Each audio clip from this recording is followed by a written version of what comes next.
Here we are. Assalamualaikum everyone. This is Batul and Zainab here at Autism Empowerment Group. हमारे पिछले life को लेके अब कुछ वक्त हो चुका है एंड द रीज़न बीइंग कि ऑब्वियसली मैं और जैनब पहले ऑटिज्म पेरेंट्स हैं, उसके बाद फिर हम इधर कम्युनिटी में इन्वॉल्व हैं और यहाँ पे लॉकडाउन्स भी चल रहे थे, वर्चुअल स्कूलिंग भी चल रही थी and I took some time off to actually study a little bit and I will give some introduction in a little bit about what I've been up to. Today we're joined by Zainab. Zainab is here. She is a good friend of mine and actually came to know her through the community. Zainab, आप अपने बारे में थोड़ा introduction दें क्योंकि हमारे viewers ने आपको आज से पहले सुना नहीं. Assalamu alaikum everyone. So I'm Zainab Kadir. सबसे पहले तो I'm an autism mom. So this is where I'm passionate. I'm very interested in. Actually, my story is just like everyone, right? हम लोग सारे इसी journey से start हुए हैं.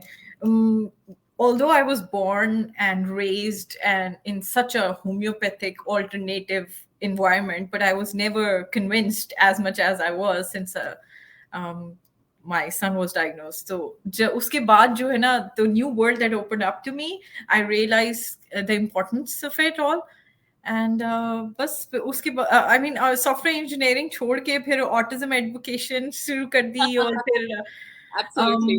Yeah, so it was like overall holistic approach and actually it's such a long journey. I mean, it would take hours to explain what we went through, but I the more important thing is that throughout my journey, no matter where you are, the more important thing is that what keeps you going is the support, and that's what we are trying to do. We're trying to give back, and we are trying to do what we think worked for us. So I'm so excited to be here. Welcome to you, Zainab. Thank you for being here. और actually आज का topic हमारा जो है वो बहुत मेरे और ज़ैनब के दोनों ही दिलों से करीब है. Anxiety is something जो कि हमने पर्सनल लेवल पे एक्सपीरियंस की है, हमने एज अ पेरेंट एक्सपीरियंस की है, हमारे बच्चे रोज एक्सपीरियंस करते हैं, specially the ones who are on the spectrum और delayed with their speech, potentially non verbal. तो आज का टॉपिक जो है उस पर हमें बहुत सारे सवाल भी आए, आप लोगों का बहुत इंटरेस्ट भी है, तो let's get started. I am going to play we've put together a couple of slides, even though हम नहीं चाहते कि बहुत ज़्यादा educational या बहुत ज़्यादा आप लोगों के लिए difficult हो to follow, लेकिन कुछ चीज़ें हैं जो हम चाहते हैं कि आप लोगों से discuss करें. So for those who don't know, in the last 1 year, I have gone ahead and studied and become certified as a holistic health practitioner. Obviously, मैं as a parent एक biomed journey पे रही हूँ for a long time. My son is turning 8 this month, mashallah. And so I decided that I should pursue it as well.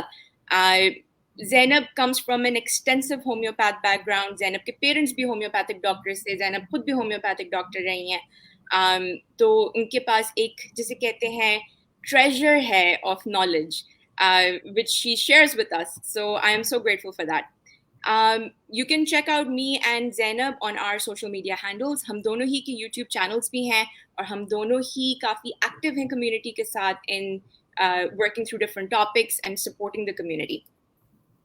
तो आज के topic को लेके हमने डिसाइड किया है कि हम एंजाइटी और रेगुलेशन के बारे में बात करना चाहते हैं when it comes down to autism. ठीक है.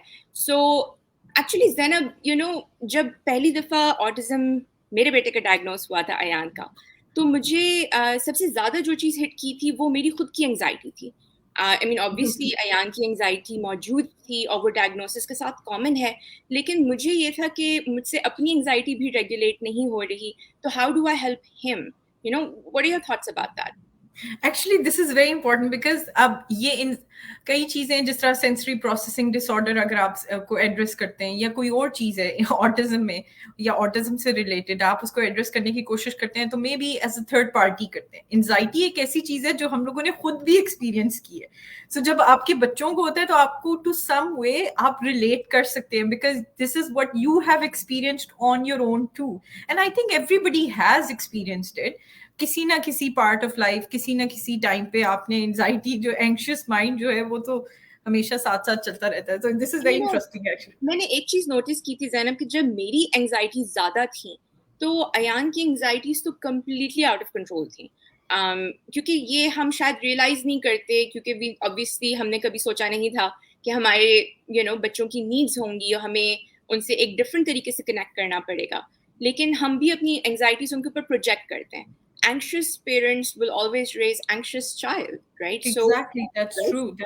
That's 100% true. I So I've put completely. together a couple of tools as to what people can do to feel supported. I think कि ये group or groups like these सिर्फ मेरा ही नहीं, इधर बहुत सारे हमारे mentors मौजूद हैं, expert parents मौजूद हैं, काफी community में support groups अब develop हो चुके हैं. And it is very important कि parents should be part of a group like that, जिधर आपको एक support मिले, like-minded parents के साथ बात करने को मिले, और जिसको मैं कहती हूँ safe space, वो मेरे नज़दीक सबसे important है.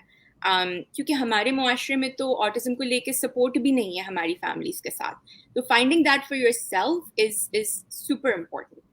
और इसमें ये बड़ा इम्पोर्टेंट है कि हम लोग देखें, ये इट्स लाइक अभी पिछले दिनों 2-3 दिन पहले की बात है, हम लोगों को we had like a parent and she shared something that she went through, and I told her there's no perfect parenting. Everybody is trying their best, right?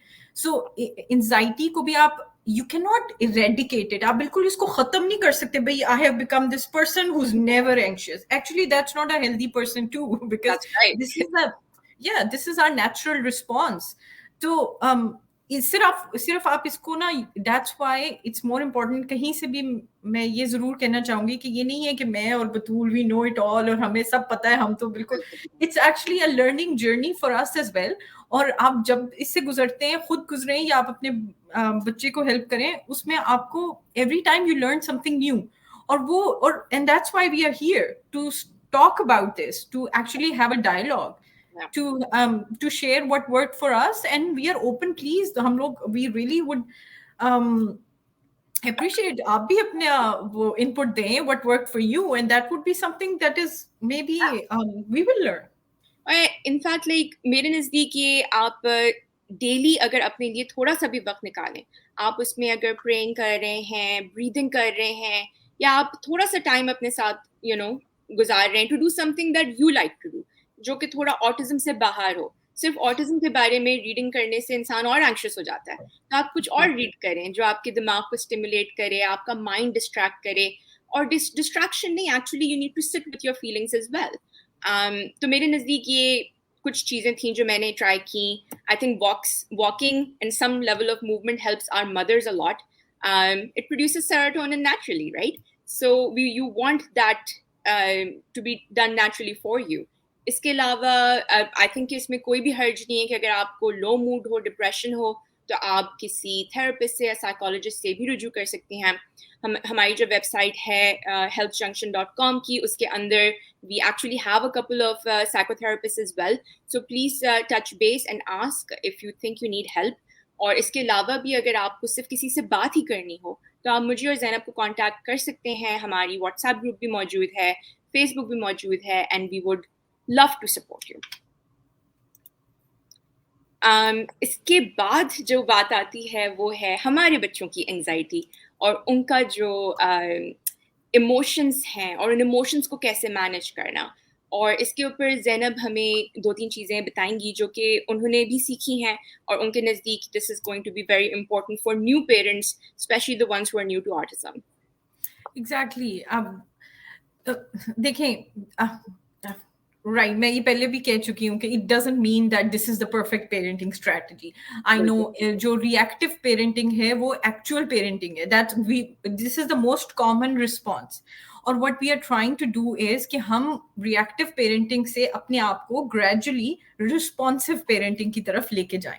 और ये जो मैंने सिनेरियो फॉर एग्जांपल ये लिखा है, उसमें ऐसा ही है कि जब कोई मेल्टडाउन है या टेंट्रम है या एंग्शियस सिचुएशन है या कोई भी इंसिडेंट ऐसा होता है, उसमें क्या होता है कि मोस्टली आप क्या करते हैं कि आप you get tough and you set limits. भाई ये this is not possible, you get upset.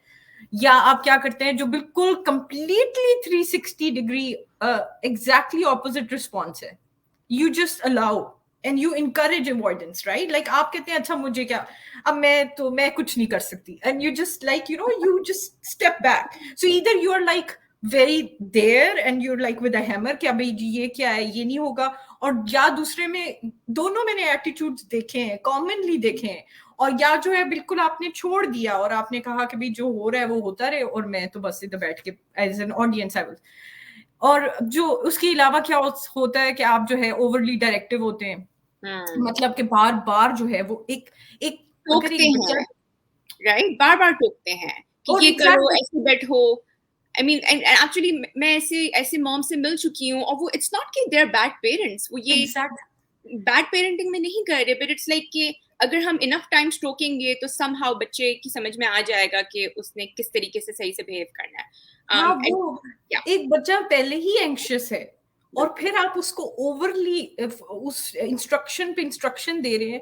और actually this is very important to realize that the learning, they say only our minds would be calm if our bodies would be calm. So आपका ना एक learning या जो बच्चा absorb कर रहा है ना इंफॉर्मेशन, उसका भी टाइम होता है। जब वो एक टेंट्रम, मेल्ट डाउन, एक एंग्शियस सिचुएशन में है, और उस वक्त जो आप ओवरली डायरेक्टिव होंगे, तो this is not definitely the right attitude, but this is something that we all do, become impatient, frustrated and helpless. ये भी वही, I think it's the same. So this is what is the general reaction, which is called reactive parenting, jo ki generally by default it's not like this, we don't have to learn, this comes naturally. We also talk about कि जब हम impatient और frustrated हो जाते हैं तो उसके बाद हम क्या करते हैं अपने बच्चों के साथ? we yell at them, we take it out on themselves, yeah, right, and then उसके बाद we feel guilty कि यार ये हमने क्या किया, we got caught up in our own emotions. तो it goes back to what I was saying before as well कि पहले आप खुद calm down हो, अपनी एंजाइटी के ऊपर आपकी खुद की जो है वो होना चाहिए, कंट्रोल होना चाहिए। what would you like to say to parents जिनकी जो फ्रस्ट्रेट हो जाते हैं, उनकी नहीं समझ में आ रहा how to connect with their children in that moment in time? Actually इसीलिए मैंने सबसे पहले ये बात की थी कि ये बड़े इंपॉर्टेंट इसलिए कि आप एंजाइटी एक ऐसी चीज है आपने खुद भी एक्सपीरियंस की है। So first of all before you start to teach somebody, first हम लोगों ने खुद इसको मॉडल करना है। और इसलिए connecting to exactly what you said, ये बिल्कुल ऐसा ही है। इसमें जो सेकंड पॉइंट है उसमें है model emotional regulation and good behavior and coping technique. So for example, and actually this doesn't have anything to do with autism. ये एक natural, एक जो parenting का part of life है, उस इसलिए क्योंकि आप जो भी मॉडल करेंगे आपका बच्चा जो है वो by default without you trying वो सीख रहा होगा, वो उसको फॉलो कर रहा है। तो सबसे पहले आपने मिरर कर रहा होता है, बिल्कुल आपने सबसे पहले अपने आप को चेक करना है कि भाई आपका रिस्पॉन्स कैसा है। अगर in a situation where you don't like what is happening, which is whatever your child is doing, तो आप कैसा रिस्पॉन्स कर रहे हैं। फिर जब बच्चे की मर्जी का काम नहीं हो रहा होगा, वो भी तो वही काम करेगा ना, आपके ही मिरर करेगा इमोशंस को, आपकी कोपिंग टेक्निक्स को फॉलो करेगा कि वो आप जो है शाउट करते हैं, येल करते हैं, ये इफ यू थ्रो थिंग्स और व्हाट जो भी आपका वो है। इसलिए खैर ये सेकंड पॉइंट था। जो फर्स्ट पॉइंट था, listen, validate and empathise with your child experience. और ये अगेन गोइंग बैक कि आप ये सोचें, फॉर एग्जांपल जिसका मैंने कई दफा देखा है लोग, अगर आप अब, और ये बड़ा फनी है, वो हम लोग तो इधर अभी आजकल इतनी स्नो हो रही है और हम लोग वो मजाक करते हैं कि आपको उतनी जैकेट्स पहननी पड़ती हैं जितनी आपकी माँ को ठंड लग रही हो ना। तो it's like you have to think कि नहीं सर्दी बहुत है क्योंकि आपको ठंड लग रही है, अब आप कहते हैं नहीं और पहनो। हालांकि बच्चे जो है वो दे आर सो एक्टिव, उनको शायद इतनी ज्यादा लगती, उनको इतनी नहीं लगती। हाँ सो इसलिए actually there is a learning curve to it, right, कि आपने अपने से नहीं सोचना कि मुझे तो कोई ऊंचा, मैं तो बर्थडे पार्टी पे बड़ी एक्साइटेड हूँ क्योंकि मेरी फ्रेंड की बर्थडे पार्टी है और या सारे रिश्तेदार मुझे मिल रहे हैं तो मैं तो बड़ी एक्साइटेड हूँ। तो आपका बच्चा जो है वो एक्साइटेड क्यों नहीं है, वो क्यों इरिटेट हो रहा है, उसको क्यों ये, मुझे तो बिल्कुल मजा आ रहा है, मुझे तो गाना बड़ा पसंद है, यू नो लाइक दिस। सो आपने ये राइट, मगर like we're all guilty of this, हम सबने ये किया है कि ये you know, फिर इस चीज को लेकर फ्रस्ट्रेट भी हो जाते हैं। मगर अगर आप वक्त से पहले सोचें, थोड़ा प्रोएक्टिवली होके सोचें कि अच्छा ठीक है, टू टेक योर एग्जांपल कि मैं शादी में जा रही हूँ, उधर शोर होगा, उधर लोग होंगे, वो लोग जो हैं वो प्रॉक्सिमिटी का इतना ध्यान नहीं करेंगे, वो बच्चे को आके छुएंगे, सवाल पूछेंगे, तुम्हारा नाम क्या है, तुम कौन सी क्लास में जाते हो, आई मीन लाइक वो सारे क्वेश्चंस।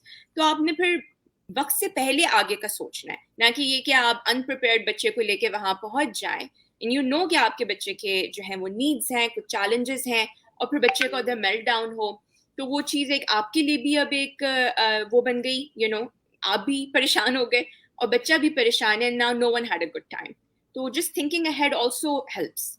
बिल्कुल। और इसमें ये I want to connect this plan ignoring for behaviors that are not dangerous. ये important इसलिए है क्योंकि allow और encourage avoidance. अब आपका ये फैसला, for example, कुछ situations होती हैं जिसमें आपको कोई dangerous situation है, कोई ऐसी situation है जो आप नहीं समझते कि आपको अपने बच्चे को लेके जाना चाहिए. So definitely you should stand up for your child and you should not take him.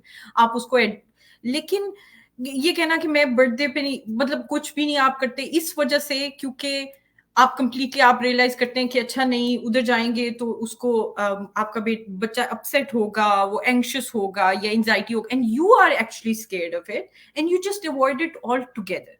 ये बिल्कुल राइट एटीट्यूड नहीं है. इसलिए this will not help not you or your child. Small baby steps plan करना.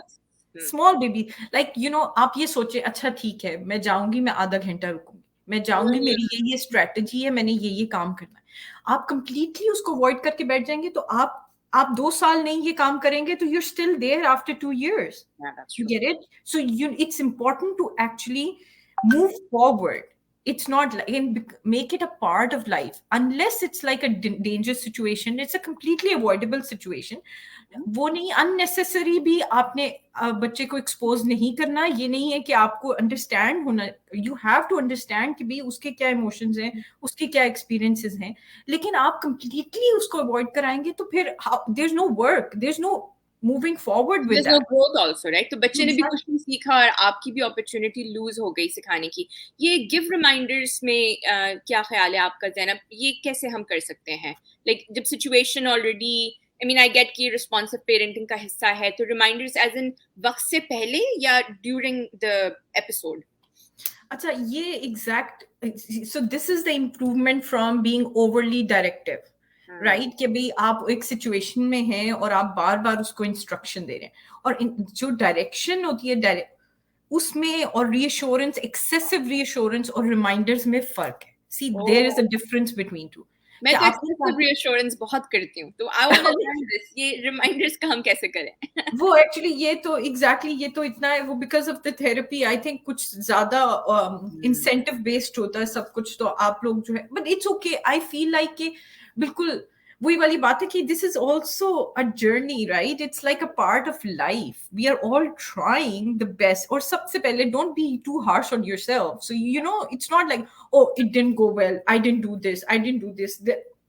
इस तरह तो बिल्कुल वो नहीं होगा. आप ये सोचें, अच्छा ये सोचें कि what worked and what didn't work, है ना? लिस्ट बनाई, this worked, ठीक है ना, मैं उधर तक लेके तो पहुंच गई. लेट्स जस्ट से कि आप किसी बिजी इवेंट पे गए या कोई बर्थडे पार्टी है, कोई शादी, लाइक सम प्लेस जो कि सेंसरी ओवरलोड होने का चांस मौजूद है. और हम अभी सेंसरी प्रोसेसिंग के ऊपर भी बात करने वाले हैं, क्योंकि ज़ैनब, आई थिंक आपके बेटे को सेंसरी प्रोसेसिंग डिसऑर्डर ही डायग्नोस हुआ था ऑटिज्म के साथ, राइट? तो ज़ैनब की insights will be amazing for that.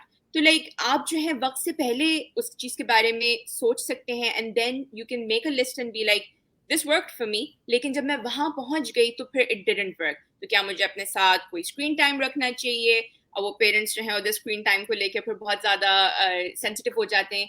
लेकिन अगर बच्चे का सेंसरी ओवरलोड चल रहा है तो you have to find a way to help them. Maybe noise cancellation headphones can help as well, right?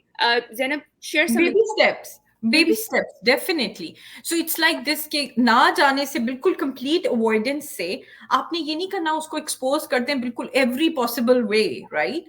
So baby steps, so आप you should start from one step to another and then you realize कि भी ठीक है, और validate करना कि भी आप, और इसमें because spectrum is so huge, it's very difficult to say. इसलिए ये जो कस्टमाइज या इंडिविजुअलाइज्ड स्ट्रेटजीज हैं वो बहुत हेल्प करेंगी आपके बच्चे को, क्योंकि फॉर एग्जांपल कुछ बच्चों की अंडरस्टैंडिंग बेहतर होती है, आप उनको डिफरेंट लेवल पे समझा सकते हैं, उनके रिमाइंडर्स डिफरेंट होंगे. कुछ बच्चों की अंडरस्टैंडिंग उस तरह डेवलप नहीं होती, फिर आप उनको जितना मर्जी लेक्चर दे दें तो वो तो बल्कि बिल्कुल उनको समझ नहीं आएगी कि आप बल्कि और उनको ओवरली एंक्शियस कर रहे हैं, ओवरवेल्म कर रहे हैं अपने इंस्ट्रक्शन से, then it would be a different. और वो हम आगे जाके बात करेंगे इमोशनल टूल किट और अभी के क्या स्ट्रेटजीज हैं जो कि, और फिर इसलिए वो इम्पोर्टेंट है कि वो हर किसी की अपनी स्ट्रेटजीज होंगी based on the individual child. individual, yeah, you need, exact. yeah. अच्छा, एक चीज मैं ये कहती चलूँ, मैं उस दिन डॉक्टर रॉबर्ट मिलीलो का लेक्चर सुन रही थी, तो उसके अंदर उनके बारे में मैं काफी बात भी कर चुकी हूँ ज़ैनब, इस मौजू पे तो मैं आपके काफी कान भी खा चुकी हूँ, बट तो हम we are so excited about it, आजकल हमारा ये टॉपिक ऑफ इंटरेस्ट चल रहा है। राइट, तो इसके ऊपर भी हम एक डेफिनेटली लाइव करेंगे, रिफ्लेक्स इंटीग्रेशन और ब्रेन बैलेंसिंग के ऊपर। लेकिन उसके अंदर ये लिखा था कि आप अपने बच्चे को, जो ऑटिस्टिक बच्चा है, उसको आप न्यू सिचुएशन से, नई नई मुख्तलिफ बदलती हुई सिचुएशन से एक्सपोज करते रहें, बिकॉज घर में बिठा के थेरेपीज करना या उनको इंसुलेट कर देना या आइसोलेट कर देना हमारे सॉल्यूशंस का हल नहीं है। हमें जो है अपने बच्चों को ज्यादा से ज्यादा एक्सपोज करना है। उससे क्या होता है कि उनकी ब्रेन डेवलपमेंट भी उसी हिसाब से होती है, because autism is basically rigidity, right, एक रिजिडिटी है, और उसके अंदर फिर कोई फ्लेक्सिबिलिटी नहीं आती। फ्लेक्सिबिलिटी तब आती है जब आप थोड़ा सा चैलेंज करेंगे। यस, उस चैलेंज के साथ आपको रिएक्शन भी मिलेगा, स्पेशली हमारे उन बच्चों के साथ जिनको सेंसरी प्रोसेसिंग भी है, एंग्जाइटी भी है, लेकिन we have to push through a little bit with preparation। ये नहीं कि उनको जैसे कि ज़ैनब ने कहा उठा के डाल दिया, throw them in the deep end, और फिर ये तो हम नहीं करना चाहते। We want to set them up for success। इधर हमारे पास कुछ comments भी आ रहे हैं। Exactly, तो इधर हमें एक ने बताया है पेरेंट ने कि I took busy bag with me while going to gathering, which includes some toys and something to eat which he likes। This is a fantastic strategy। ये उनके बच्चे के लिए काम करती है, राइट? उनको पता है कि उनके बच्चे को जो है वो इस टाइम के लिए she will buy some time, वो थोड़ा सा खाना खाएंगे, थोड़े से स्नैक्स करेंगे, थोड़े से टॉयज होंगे, थोड़ा सा क्वाइट टाइम एक्टिविटीज हो सकती हैं डिपेंडिंग ऑन द सिचुएशन। जैसे कि हम लोगों के लिए कार राइड्स बहुत मुश्किल होती थी, और आई एम श्योर कि पाकिस्तान में it's not easier, car rides तो पाकिस्तान में भी काफ़ी डिफिकल्ट होती हैं। तो आई थिंक पाकिस्तान में तो बम्पी कार राइड्स नहीं होती, मेरे वो तो बड़े एंजॉय करते हैं बच्चे। I used to get motion सिक।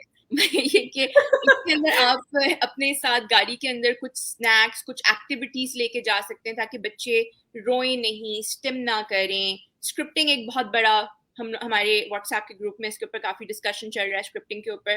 तो बच्चे स्क्रिप्ट बहुत कर रहे होते हैं, तो how to manage that, keeping them engaged थोड़ा थोड़ा विद छोटी छोटी एक्टिविटीज, उनको थोड़ा रेगुलेट करके रखता है। अगर उनके माइंड्स एक्टिवेटेड हैं, एंगेज्ड हैं, तो फिर वो खुद भी काम डाउन रहते हैं। अभी ये मैं एक कमेंट जो आया था जो बिजी बैग का, तो ये this is actually very interesting because जब आप इमोशनल टूल किट की बात करते हैं ना, तो I wanted to say that कि ये इमोशनल टूल किट जो है ये फिजिकल भी हो सकती है, और ये this could be a list that you have, right? Physically you could actually have a physical box और अ बैग और व्हाटएवर, जो कि आपको पता हो कि उसमें उस आपके बच्चे की फेवरेट चीजें हैं। बेशक वो, अगर किसी को म्यूजिक पसंद है तो कोई म्यूजिकल टॉय है, या कोई बुक है, या कोई फील गुड, वो fidget toys are so famous, वो तो इतने ज्यादा आजकल। सो कोई भी चीज हो या कोई पिक्चर्स हो, जिस तरह मेरे बेटे को animals are, he loves it, it gives him, वो उसका कंप्लीट मूड शिफ्ट हो जाता है अगर आप एनिमल्स के बारे में। आजकल वो समंदरी जानवरों के अंदर बहुत इंटरेस्टेड है, डिफरेंट किस्म की वेल्स, और मुझे तो पता ही नहीं था कि एक वेल शार्क भी कोई चीज होती है, मैंने अभी सीखा है। वेल शार्क भी होती है। नहीं, दिस इज एक्चुअली, तो फिर वो उसमें आप वो भी यूज कर सकते हैं, या आपका अपने माइंड में एक लिस्ट हो, जिस तरह for example offering them, do you want to go for a walk, आप जो, और फिर ये बतूल ने जब वॉक की का जिक्र किया ना, तो मुझे अब ये चीजें ऐसी होती हैं, ये ब्लैंकेट सजेशन है। जैसे फॉर एग्जांपल मैं आपको कहती हूँ कि आप, हाँ, जैसा मेरे बेटे के लिए वॉक रियली हेल्प्स, उसको जो है जो भी option, do you want to go for a walk, अब वॉक में बहुत से फैक्टर्स हैं, फिजिकल एक्सरसाइज तो है ही है, वो तो सबको पता है, उसके अलावा सनलाइट एक्सपोजर, राइट? अगर आप मॉर्निंग वॉक पे जा रहे हैं, and that's vitamin D which is connected to our biomedical approach, and then there is fresh air which we all need, and all these things work in harmony. तो आपको नहीं पता कि उनमें से ये मिल के को फैक्टर्स जो हैं, और इसको अंडरस्टैंड करना, जिस तरह इम्प्रूवमेंट को फैक्टर से होती है, इसी तरह प्रॉब्लम्स भी एक चीज नहीं होती कि यहाँ ये गाना ही इसको पसंद नहीं है, ये गाने की वजह नहीं, नहीं, उसमें बहुत सी और चीजें, क्या पता उसको कपड़े तंग कर रहे हो, क्या पता उस जिस चेयर पे आपने उसको बिठाया वो अनकंफर्टेबल हो. सो आई मीन ये चीजें सारी सारी कनेक्टेड हैं. तो चेयर वाली बात पे तो डोंट गेट मी स्टार्टेड.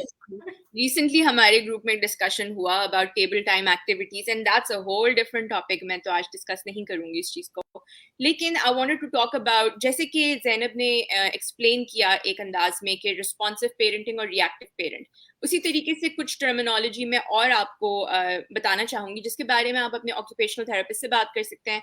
आप अपने जो भी थेरेपिस्ट जिससे आप काम कर रहे हैं उनसे बात कर सकते हैं. इसके बारे में आप रीडिंग भी कर सकते हैं. तो एक तो चीज जो हमने ऑलरेडी काफी एक्सटेंसिवली डिस्कस की है कि आप अपने आप को रेगुलेट करें इन द मोमेंट, जब बच्चा ट्रिगर्ड हो, एंजाइटी का उसको जो है वो इमोशंस चल रहे हों, या इवन कि वो उनकी कोई एपिसोड चल रही हो, लाइक कि वो मेल्ट डाउन हो रहा हो.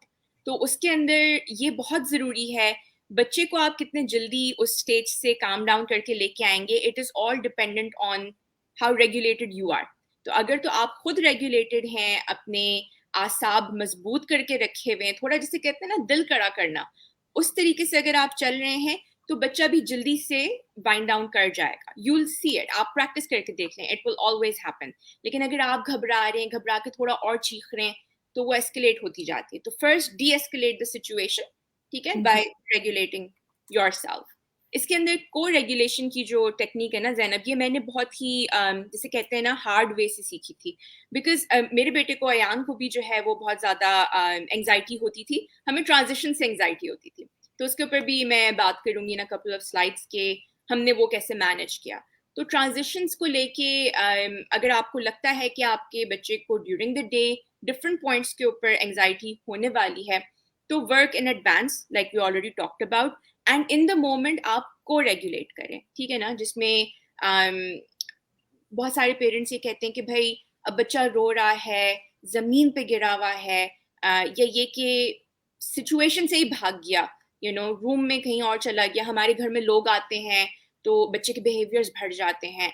तो you are already beginning to understand कि ऐसा क्यों हो रहा है. तो बजाय इसके कि आप सिचुएशन को अवॉइड करें, आप बच्चे के साथ जाके बैठें, बच्चे के लेवल पे, राइट, उनके साथ. I prefer body contact, ठीक है, even if the child is beginning to get aggressive, touch winds them down a lot quicker than you talking to them. क्योंकि उस point के ऊपर ना words तो सुनाई नहीं पड़ रहे, तो words तो कम ही होने चाहिए. आपकी बॉडी लैंग्वेज से और आपकी एनर्जी से आप उस सिचुएशन को मैनेज करने की कोशिश करेंगे, उसको कहते हैं को रेगुलेशन. और मैं इसमें ये ऐड करना चाहूंगी कि अब जिस तरह देखें कम्युनिकेशन की जब बात होती है ना, there are 3 types of communication: verbal communication, non verbal communication and vocal communication. Remember that. So जो ये वोकल कम्युनिकेशन है ना, और आप जो वोकल कम्युनिकेशन है वो बड़ी इंपॉर्टेंट है. आप कहते हैं कि आप किसी से फोन पे बात करें ना, तो हालांकि आप फोन पे बात कर रहे हैं, और आपकी कम्युनिकेशन को अगर कोई रेट करेगा तो वो 16% वर्बल कम्युनिकेशन होती है, and the rest is vocal communication. Verbal का मतलब है कि आप जो बोल रहे हैं, और वोकल का मतलब है आप जिस तरह बोल रहे हैं. और ये इसीलिए ये फर्स्ट स्टेप जो बतूल ने बताया ना, वो रेगुलेट योरसेल्फ है. क्योंकि जब मैं वैसे ही फ्रस्ट्रेट तो पहले आप अपने आप को काम करेंगे तो आप अपनी टोन को भी काम कर सकेंगे, ताकि आपको रेगुलेट करें अपने बच्चे को. That's why I think this is funny because मैं अपने बेटे के टैंट्रम्स तब ज्यादा आसानी से मैनेज कर लेती हूँ जब मेरी मदर वहां पे मौजूद होती है, बिकॉज वो मुझे रेगुलेट कर रही होती है.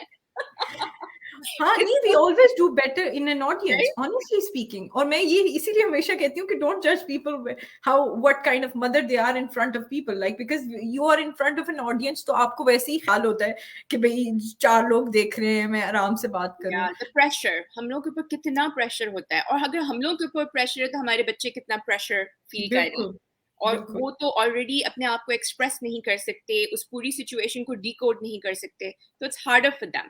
तो इसके अंदर things at work and they suggest कि आप यूज करें, इसके आप कामिंग टर्मिनोलॉजी यूज करें. You are safe, it's okay बेटा, कोई मसला नहीं, सब ठीक है, I am here, make them feel safe. अपनी आवाज के वॉल्यूम को बहुत ही नीचा धीमा करके रखें, जितना ऊंचा वो है उतने नीचे आप हो, एंड इन टाइम आप फील करेंगे कि वो सिचुएशन डी एस्केलेट होने लगी। कुछ लोग रॉक करते हैं बच्चों के साथ, कुछ हम करते हैं, डिफरेंट डिफरेंट स्ट्रैटेजीज आप यूज कर सकते हैं। ट्राई एंड अंडरस्टैंड कि उस टाइम पे आपके बच्चे को किस चीज की जरूरत है, and do that. It's very intuitive, मगर यू सी कि इट विल वर्क। फिर द अदर थिंग इज कि हमारा आइडियल गोल जो हर पेरेंट का होता है वो ये है कि बच्चा सेल्फ रेगुलेट करे, लेकिन वो बड़ा आइडियल गोल है। That is like that happens way letter.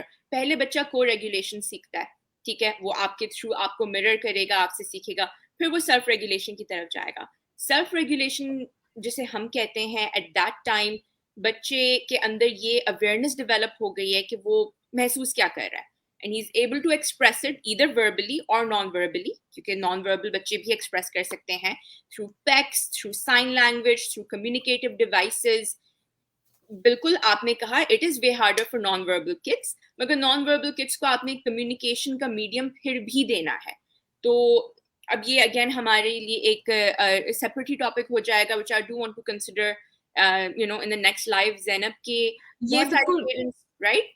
मैं What do बिल्कुल you यही think? क्वेश्चन जो किसी ने पूछा ना कि how to prepare non verbal kid, मैं बिल्कुल I was waiting for you to finish के एक्चुअली देखिए स्ट्रैटेजी सबकी सेम है। मैं ये Yeah. जिस तरह कह रही हूँ कि आपने आपकी 3 टाइप की कम्युनिकेशन है, तो एक नॉन वर्बल कम्युनिकेशन है, फेवरेट चीजें, फेवरेट आप इमोशनल टूल किट जिसके बारे में हम लोग बाद में डिस्कस करेंगे, तो उसमें जैसे वॉक करना जाना या आपको कोई एनिमल्स या उसका जो भी उसकी फेवरेट चॉइस है या खाना कुछ, Comfort, इवन इवन कई दफा रिमाइंडर्स, जो रिमाइंडर्स थे ना, फॉर एग्जांपल मैं खुद यूज करती हूँ। आपका अगर फॉर एग्जांपल कोई फेवरेट फूड है और जिस भी लेवल का, अगर बच्चा पैक्स यूज कर रहा है जिस तरह बतूल ने जिक्र किया, या डिवाइस यूज कर रहा है, तो आप उसको तस्वीर दिखा सकते हैं। अगर उसको रिसेप्टिव लैंग्वेज उसकी इतनी बेहतर है तो कि उसको समझ आ रही है, तो आप उसको रिमाइंडर, वर्बल रिमाइंडर दे सकते हैं। फॉर एग्जांपल कि जी ठीक है, हम ये वॉक पे जाएंगे और फिर हम जो है वापस आके पिज्जा खाएंगे या वापस आके बिरयानी खाएंगे, जो भी उनका फेवरेट फूड है। then they are excited and they know this is a step, for example कि अगर आप शादी पे जा रहे हैं और उधर बिरयानी मिलेगी तो आप ये that is a excitement कि motivation. हम this is like, which is a part of a social story as well। लेकिन ये सारी चीजें ऐसी हैं कि आप बड़ी simplistically, आपको you don't really need all this in a proper manner, you can apply these techniques her level पे, छोटे स्मॉल स्केल में आप ये अप्लाई कर सकते हैं।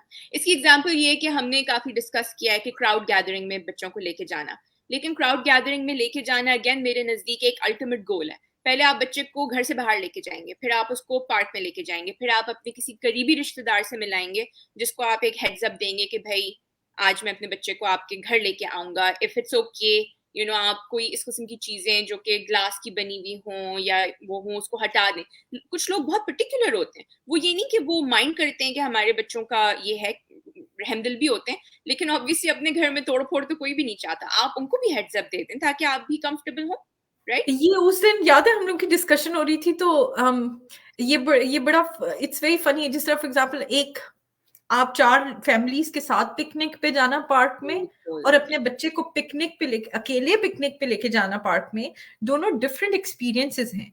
सो आप फर्स्ट हैंड ही ये कोशिश करेंगे कि भाई everybody is having a picnic in the park, तो चलिए आप अपने बेटे को भी लेके जाएं, 4 और फैमिलीज आ रही हैं। मैं खुद ये फील करती हूँ, कभी मैं खुद one on one time spend करना चाहती हूँ अपने बच्चों के साथ। ये बतूल और हम लोग उस दिन बात कर रहे थे, तो आई प्रेफर कि if I want to have the whole experience, I prefer कि मैं अकेली जाऊं, ताकि मैं I will be there with him and I be able to guide him through, ताकि आप उसको जो है ये step, so first step would be कि आप वैसे अकेले खुद जाएं, एज अ फैमिली पिकनिक पे जाएं पार्क में बच्चे के साथ। This would be the first step, and then eventually you will be able to go with everyone. So it's like baby steps again, right?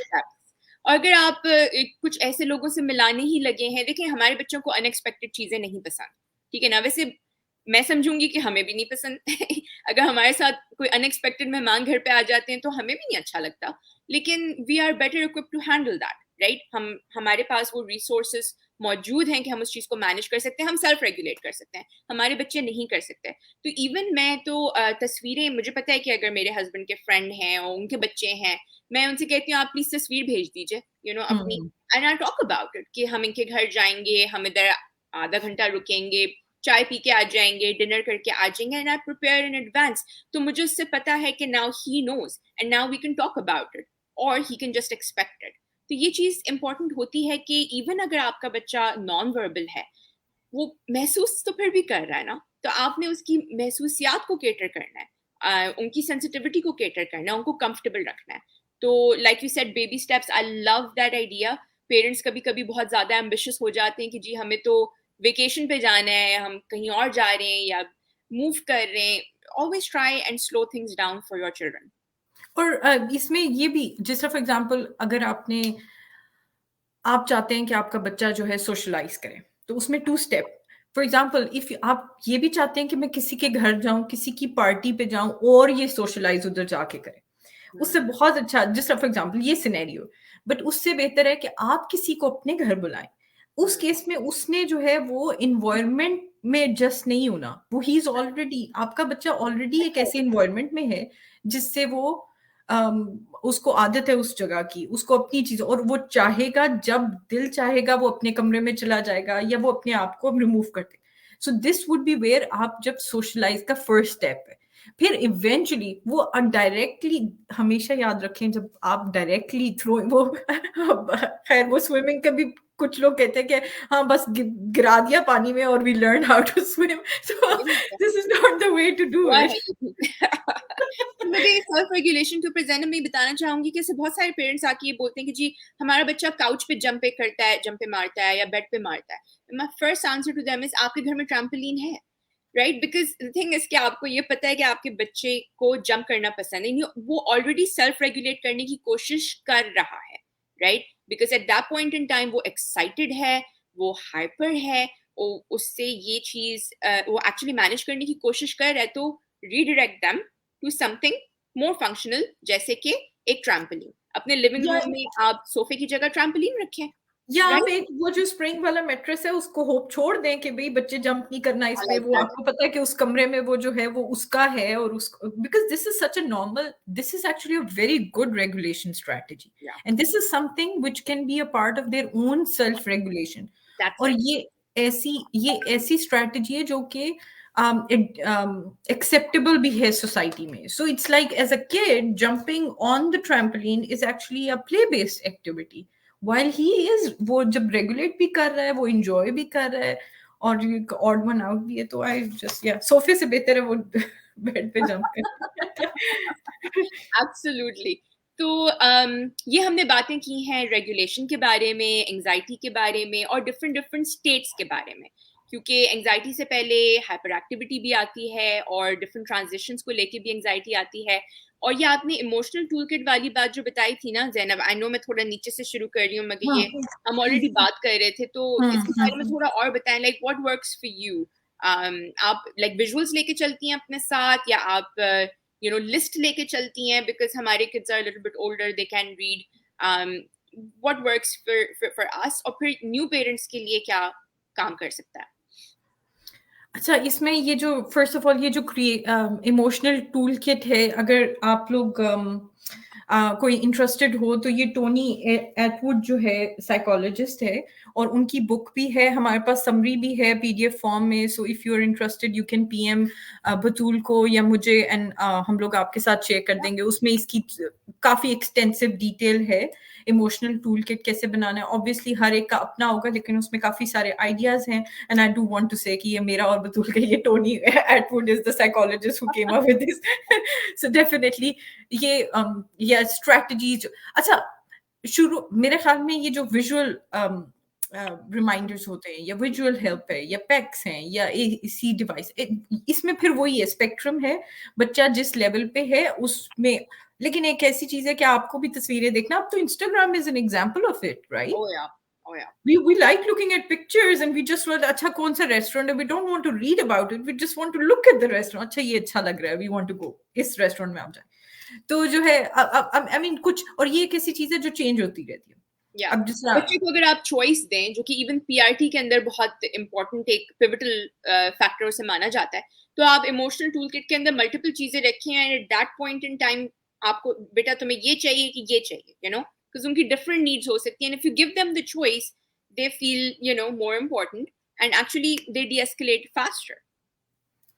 हाँ, बिल्कुल। और ये असल में मेरे ख्याल में उससे ज़्यादा आपके लिए रिमाइंडर है जिससे डायरेक्ट करना, कि फॉर एग्ज़ाम्पल जैसे मैं बता रही थी कि एनिमल्स का शौक है, तो मैं अगर उसके एनिमल के बारे में बात करना शुरू कर दूँगी, या एनिमल की जैसा कुछ बच्चों को पेंट का शौक होता है, आप उनको कहें, oh let's finish this then we are going to paint, या किसी का पेट है, या कोई जंपिंग है, स्विंग है, जैसे मैं फॉर एग्ज़ाम्पल कोई भी सिचुएशन हो, घर में अगर सिचुएशन हो, तो मैं तो सबसे पहले मेरा क्वेश्चन होता है, do you want to go on the swing? क्या आपने स्विंग करने जाना है? तो वो हमेशा आंसर जो है वो, तो इट्स लाइक ये नहीं है कि बच्चे को नहीं पता, it's just a reminder that you are giving him that कि ठीक है, this is an option for you. And also ये बहुत ज्यादा इंपॉर्टेंट है कि ये, चूंकि हम लोग बहुत ज्यादा थेरेपी में काम करते हैं, एकेडेमिकली तो आपका एक स्केड्यूल होना चाहिए। ये नहीं है कि आप मैथ्स करें अपने बच्चे के साथ और वो एंग्शियस हो रहा है, या वो इरिटेट हो रहा है, या फ्रस्ट्रेट हो रहा है, तो आप कहें कि अच्छा चलो जी तुम स्विंग पे चले जाओ। No, then he should have a routine, और फिर आपको रिमाइंडर यूज करके उसको बताना है कि you finish this and then you can go on the swing, and this should be part of your, आपके वो ऑलरेडी स्केड्यूल का पार्ट होना चाहिए, क्योंकि ये आपकी एक्नॉलेजमेंट है। इसीलिए जो प्रिपरेशन है वो बहुत जरूरी है एज अ पेरेंट, अगर आपने with a child who's anxious, क्योंकि अब जिस तरह आपको पता है कि ये फ्रस्ट्रेशन और एंग्शियसनेस तब ज्यादा होती है जब आपको कोई डिफिकल्ट टास्क होता है। So you have to understand. Going backwards, definitely I think emotional toolkit की एक हमारे पास वो भी है, एग्जाम्पल्स भी कुछ हैं, वो भी हम लोग बाद में ग्रुप में शेयर कर देंगे। बल्कि या पिछले दिनों मैंने एक पोस्ट भी की अपने बेटे की, जो हमने मेरी शेयर की थी. या इमोशनल टूल किट की, सो दैट्स एन एग्जांपल, आप अपनी उस तरह बना लें। अच्छा, लेकिन इसमें टूलकिट के बारे में मैं एक चीज ये ऐड करना चाहूंगी कि मेरे पास काफी मल्टीपल जगहों पे घर में मैंने टूलकिट्स रखी हुई हैं. गाड़ी में भी है, मेरे बेडरूम में मेरे सिरहाने पे है, क्योंकि मैं कभी कभी कॉल्स लेती हूँ. यूजुअली आप लोगों ने नोटिस किया होगा कि जब आप लोग फोन पे होते हैं तो हमारे बच्चे कुछ ज्यादा ही चीजों में एक्ट आउट कर रहे होते हैं, या उनकी वो अटेंशन सीकिंग बिहेवियर्स बढ़ जाते हैं. तो आपके पास एक टूल किट हमेशा मौजूद होनी चाहिए. आप हर वक्त कैरी तो नहीं कर सकते ऑब्वियसली, तो थोड़ा अनरियलिस्टिक है. तो आप घर में डिफरेंट डिफरेंट जगहों पे उन चीज़ों को रखें, ताकि आप अपने बच्चे को हर वक्त रेगुलेटेड रखने की कोशिश करें. ऑब्वियसली हर वक्त तो बच्चा रेगुलेटेड नहीं रहेगा, फिर बच्चा तो नहीं हुआ, लेकिन you will at least have a more regulated child if you keep different things around the house. ठीक है ना. अब जैसे कि मेरे बेटे का एक डेजिग्नेटेड एरिया है, लेकिन वो हमेशा तो उस एरिया में नहीं होता. तो फिर जब वो उस एरिया में नहीं होता तो तब वो ही इज नॉट रेगुलेटेड, वो फिर सोफे पे बाउंस कर रहा है, वो बिस्तर में उछल रहा है, वो डिफरेंट चीजें कर रहा है. तो मैं एक साथ अपने ही likes to scribble and draw, तो एक स्केच बुक और कुछ मार्कर्स मेरे सिरहाने पे हमेशा होता है दैट आई कीप देयर. अगर वो मैंने नहीं रखा तो वो मेरी ही किताबों के ऊपर डूडल करना शुरू कर देगा, और मेरे पास काफी सारी किताबें. तो then I am proactively thinking कि अच्छा मुझे इस चीज को कैसे अवॉइड करना है. तो टूल किट आप बहुत ना जैसे मैं कहती हूँ फ्लेक्सिबल रखें. एक कुछ वो टूल किट नहीं होगी कि कोई बॉक्स नहीं है, डिफरेंट डिफरेंट एक्टिविटीज हों.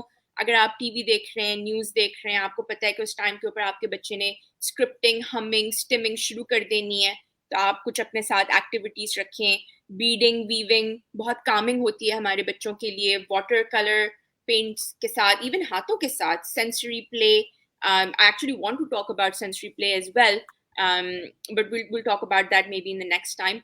And slime, play-doh, and all these things are actually activating the right side of your brain. So they're एक supposed to calm you down. बिल्कुल काइनेटिक सैंड बड़े मजे की, मेरे बेटे का फेवरेट काइनेटिक सैंड है आजकल, और वाटर बीड्स है जिस तरह। और ये भी है कि अगर आपको लगता है कि ये एक सेंसरी टॉय है या फिजिट टॉय है, या ये बाकियों को बड़ा हेल्प कर रहा है, और आप कहते हैं कि ओहो आप इसको नहीं पसंद, ये अंडरस्टैंड करें कि हर बंदे का सेंसरी प्रोफाइल डिफरेंट है.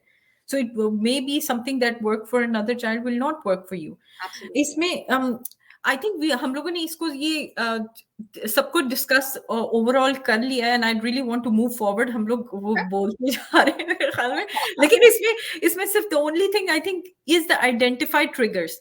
एज अ पेरेंट अपने इन्फो एक्नॉलेज करें, और यू शुड नो कि what is going to happen, because आपको क्यूज मिलते हैं, आप वार्निंग साइंस को देखें। और इसलिए ये जरूरी है क्योंकि वो कहते हैं there is no learning in the process, you get it, like जब एक सिचुएशन डेवलप हो गई है ना, उस वक्त कुछ नहीं हो सकता। प्रिपेयर अहेड, पहले आप इन्फॉर्म डिसीजन लें कि भाई जिस तरह अगर आपको ऑलरेडी पता है कि 4 ट्रिगर्स होंगे, अगर आपको इंफॉर्मेशन ही नहीं है, आपके लिए अपने आप को एक्नॉलेज करना, एजुकेट करना, प्रिपेयर करना as a parent is very very important. It will make your life easier, और आपके बच्चे की भी जिंदगी उससे उससे आसान हो जाएगी। और फिर problem obviously you would know which is a problem, you can think of ideas कि भाई अगर ये हो गया तो मैं इसको इस तरह डील करूंगी, अगर ये हो गया तो उस तरह डील करूंगी। सो ये बड़ा मैं ये एक बात इंटरजेक्ट करके कहना चाहूंगी ज़ैनब के ना, एंड ऑब्वियसली मैं हर किस्म की थेरेपी की जो हूँ वो बहुत बड़ी फैन हूँ। आई थिंक हमारे बच्चों को जिस हद तक हम मदद दे सकें इट्स गुड, लेकिन मैं पेरेंट की बात कर रही हूँ, अभी थेरेपिस्ट की ऐसे बात नहीं कर रही। पेरेंट कभी कभी थेरेपिस्ट से वो चीज़ें भी सीख लेते हैं जो कि नॉट नेसेसरीली हमारे बच्चों को उस टाइम पे हेल्प कर रही होती हैं। जैसे कि ये चीज़ है ना कि अगर आपने एक दफ़ा एक डिमांड या एक टास्क कह दी है तो अब आपने उसको कंप्लीट कर कर ही छोड़ना है, राइट? अब बच्चा एंग्शियस है, एंग्जाइटी दिखा रहा है, मेल्ट डाउन कर रहा है, मगर पेरेंट लगा हुआ है कि जी मैंने तो ये काम कराना है क्योंकि मुझे थेरेपिस्ट ने यही बताया। तो I want your input on this Zainab. In fact मुझे आपकी मदद की जरूरत है कि like we need to make our community, हमारे पेरेंट्स को, मुआशरे को ये अंडरस्टैंडिंग देने की जरूरत है कि बच्चा उस वक्त नॉटी नहीं हो रहा, वो आपके साथ जिद नहीं कर रहा, वो एक ट्रांजिशन में है, एक मोमेंट में है, और उसको आपकी हेल्प की जरूरत है, ना कि आपकी सख्ती की, ना कि आपकी oh I will be contingent with my demand. ये कंटिंजेंसी का कोई कोई मोल नहीं है। That is not what you should be thinking. ये तो आई थिंक बायोमेडिकल अप्रोच की बेसिस ही इस पे बेस्ड है कि जिस तरह वो पहले मैंने कहा कि our minds will not be calm if our bodies are not calm. सबसे पहले टू इट्स मुझे कभी इतना पेनफुल लगता है, स्पेशली लिमिटेड स्पीच के बच्चों के साथ, नॉन वर्बल बच्चों के साथ, सिवियर बच्चों के, क्योंकि देखें अगर एक वो जो हमने कुर्सी की एग्जांपल दी, या जिस तरह टैक्टाइल डिसफंक्शन होता है सेंसरी प्रोसेसिंग में, एक बच्चा है उसको जो कपड़े पहने हुए हैं वो अनकंफर्टेबल है, आपने उसको कुर्सी पे बिठा दिया और आप उसको कुछ भी सिखा रहे हैं, डज नॉट मैटर वो उसका नाम है या लेटर्स हैं या मैथ्स है, इट्स लाइक कि आप you're itchy and you don't let them itch, कि भाई no you don't let them scratch, it's like this। ये ऐसे है कि जैसे एक सर में दर्द हो रही है, मेरे सर में दर्द हो रही हो ना, और आपको कुछ लेक्चर अटेंड करना पड़े और आपको कुछ लर्निंग हो, तो आप नहीं कंसंट्रेट कर सकते। इसीलिए हम लोग मेडिकल इश्यूज को पहले एड्रेस करना चाहते हैं कि आप आइडेंटिफाई करें कि कौन से इश्यूज बिहेवियरल इश्यूज हैं और कौन से इश्यूज जो हैं मेडिकल इश्यूज हैं। इसको सेपरेट करना बहुत जरूरी है, और ताकि उसके बाद आपको लगे कि बिहेवियरल इश्यूज को एड्रेस करने का दूसरा तरीका है और मेडिकल इश्यूज को एड्रेस करने का दूसरा तरीका है। एंड दैट इज व्हाई बतूलो में जब भी बात करते हैं, why in this group you will see कि हम करेंगे, हम स्ट्रेटजीज की भी बात कर रहे हैं और फिर हम सप्लीमेंट्स की भी बात कर रहे हैं, हम रेमेडीज की भी बात कर रहे हैं, बिकॉज ये ऑल इन ऑल एक this is a holistic approach. तो आपने हर चीज को एड्रेस करना है और in combination you will find success. एक तरह से कि आप सोचें कि भाई कुछ स्ट्रेटजीज ही ऐसी हैं कि आप किसी को उससे, ऐसा नहीं होता। यू हैव टू हैव, और as a parent, as an autism mom, I feel like कि मुझे yes I will do everything, जो भी आपके बच्चे को हेल्प करेगा, आपको हर चीज को इस्तेमाल करना चाहिए, उसका फायदा उठाना चाहिए, और व्हाई नॉट। और जहां तक टूल्स की बात आती है, so these are applicable non verbal बच्चों के लिए भी बहुत काम आएंगे, और अगर आपका बच्चा न्यू टू ऑटिज्म है या आप न्यू टू ऑटिज्म हैं तो उसके लिए भी काम आएगा।